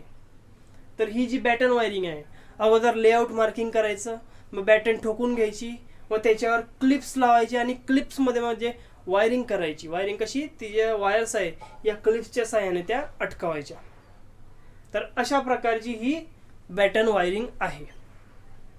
तर बघा ह्या ज्या बॅटन वायरिंग आहे किंवा आपण त्याला CTS वायरिंग असं म्हणतो, तर या वायरिंग करत असतानाही काही नियम आपल्याला पाळावे लागतात. तर ते नियम मी तुम्हाला सांगतो. जसं की जी टिकूड बॅटन वायरिंग आहे त्याच्यावर TRS म्हणजे टफ रबर सिथेड किंवा पॉलिव्हिनल क्लोराईड PVC वायर या वायरचाच उपयोग करावा. दुसऱ्या वायरचा याच्यावर उपयोग करू नये बॅटन वायरिंग करताना. नंतर बघा अजून एक महत्त्वाचा पॉईंट आहे याच्यात, जर आपण आडवा बॅटन वायरिंगची आडवी रिब जी आहे बॅटन, तर त्याच्यावर ज्या क्लिप्स आहेत तर त्यांचं जे अंतर आहे 2 क्लिप्समधलं अंतर ते 10 सेंटीमीटरपेक्षा कमी नसू नये. म्हणजे मिनिमम 10 सेंटीमीटर तरी पाहिजे. आणि जर उभं अंतर असलं, जर आपल्याला जी बॅटनची रिप आहे बॅटन ती जर उभी रन करायची असली आणि त्याच्यावर क्लिप्स लावायच्या असल्या तर त्या क्लिप्सचं अंतर 15 सेंटीमीटरपेक्षा कमी नसू नये. मिनिमम 15 सेंटीमीटर तरी पाहिजे आणि मॅक्झिमम 15 सेंटीमीटरपेक्षा जास्त पण नको असं आहे ते. तर अशा प्रकारे काही नियम आहेत. अजून जर एका रूममधून दुसऱ्या रूममध्ये भिंतीच्या आरपार जर आपल्याला वायर्स न्यायच्या असल्या तर अशा ठिकाणी मी जसं मागे सांगितलं मागच्या एका उदाहरणामध्ये व्यवस्थितरित्या पाईपचा वापर करावा. आरपार होल्यानंतर पाईप त्यामध्ये टाकावा PVC पाईप आणि मग त्याच्यामधून वायर्स रन कराव्यात. तर अशा प्रकारे काही नियम आहेत याच्यामध्ये. आणि एक महत्त्वाचा नियम आता जो नियम सध्या लागू होतो की नाही त्याच्यावरही प्रश्न आहे. कारण ही वायरिंग जी आहे ही मोस्टली आता सध्या यूज होत नाही. अगोदर खूप यूज व्हायची. आणि ही जी वायरिंग आहे ही सूर्यप्रकाशामध्ये जास्त यूज करतात. म्हणजे घरगुती वायरिंग न करता ही बाहेर जास्त, जसं की दुकान असतात, नंतर गोडाऊन, वरचा मजला, अशा ठिकाणी या वायरिंगचं जास्त प्रिफर करायचे. आणि त्या वायरिंगमध्ये अजून एक महत्त्वाचा नियम बघा, ज्या क्लिप्स वापरायचे, जे स्क्रू वापरायचे ते पितळीचेच असायचे, दुसरे स्क्रू नसायचे. तर अशा प्रकारे काही नियम पण आहे त्याचे. नंतर बघा, ही जी वायरिंग आहे याचे काही फायदे आहेत की ही वायरिंग जी आहे टिकाऊ आहे, स्वस्त आहे. नंतर याच्यात बघा सर्व वायर ज्या समोर आपल्याला दिसतात, म्हणून फॉल्ट फाइंडिंगसाठी ही जी वायरिंग आहे ही व्यवस्थित आहे. लवकर आपण त्याच्यामध्ये फॉल्ट जो आहे तो फाइंड करू शकतो. आणि आगीपासून संरक्षणासाठी ही काही प्रमाणात ही वायरिंग चांगली आहे. कारण आपण त्याच्यामध्ये CTS आणि TRS या वायरचा उपयोग करतो त्याच्यामुळे. पण जास्तच जर गरम व्हायला लागली वायर्स वगैरे तर त्याच्यावर आपण आवरण लावू शकतो. एखाद्या मेटॅलिक पत्र्याचं आवरण आपण त्याच्यावर लावू शकतो. तर अशा प्रकारे काही नियम आहेत. आणि बॅटन वायरिंगचा उपयोग कुठं होतो ते बघा. आता घरामध्ये, हॉटेल्समध्ये, दुकानामध्ये. नंतर हे केबल वापरून इन्स्टॉलेशनच्या वायरिंगचा उपयोग जिथं रासायनिक पदार्थ जिथं तयार होतात अशा ठिकाणी या वायरिंगचा उपयोग करत नाहीत. कारण ही ओपन वायरिंग असल्यामुळे त्यांचा जो हवामानाचा प्रभाव आहे तो त्याच्यावर लवकर होतो. तर अशा प्रकारची ही बॅटन वायरिंग बघा. सध्या आपल्याला या वायरिंगला जास्तच डीपमध्ये की स्क्रूज किती लांब असतो, क्लिप्स कोणत्या वापरायच्या, एवढं डीपमध्ये नाही जायचं. कारण ही जी वायरिंग आहे ही सुद्धा लुप्त झालेली आहे. तुम्हाला मी आज काय चाललेलं आहे ते पूर्ण डिटेलमध्ये सांगेल, कारण व्हिडिओची लेंथ खूप वाढत आहे. तर आपण आता पुढच्या वायरिंगचा प्रकार बघू, लेड कव्हर वायरिंग. सबस्क्राईब करा SNE लर्निंग क्लासेस आणि बाजूला दिलेल्या बेल आयकॉनला प्रेस करा, जेणेकरून माझ्या नवीन व्हिडिओची लिंक तुम्हाला लगेच प्राप्त होईल.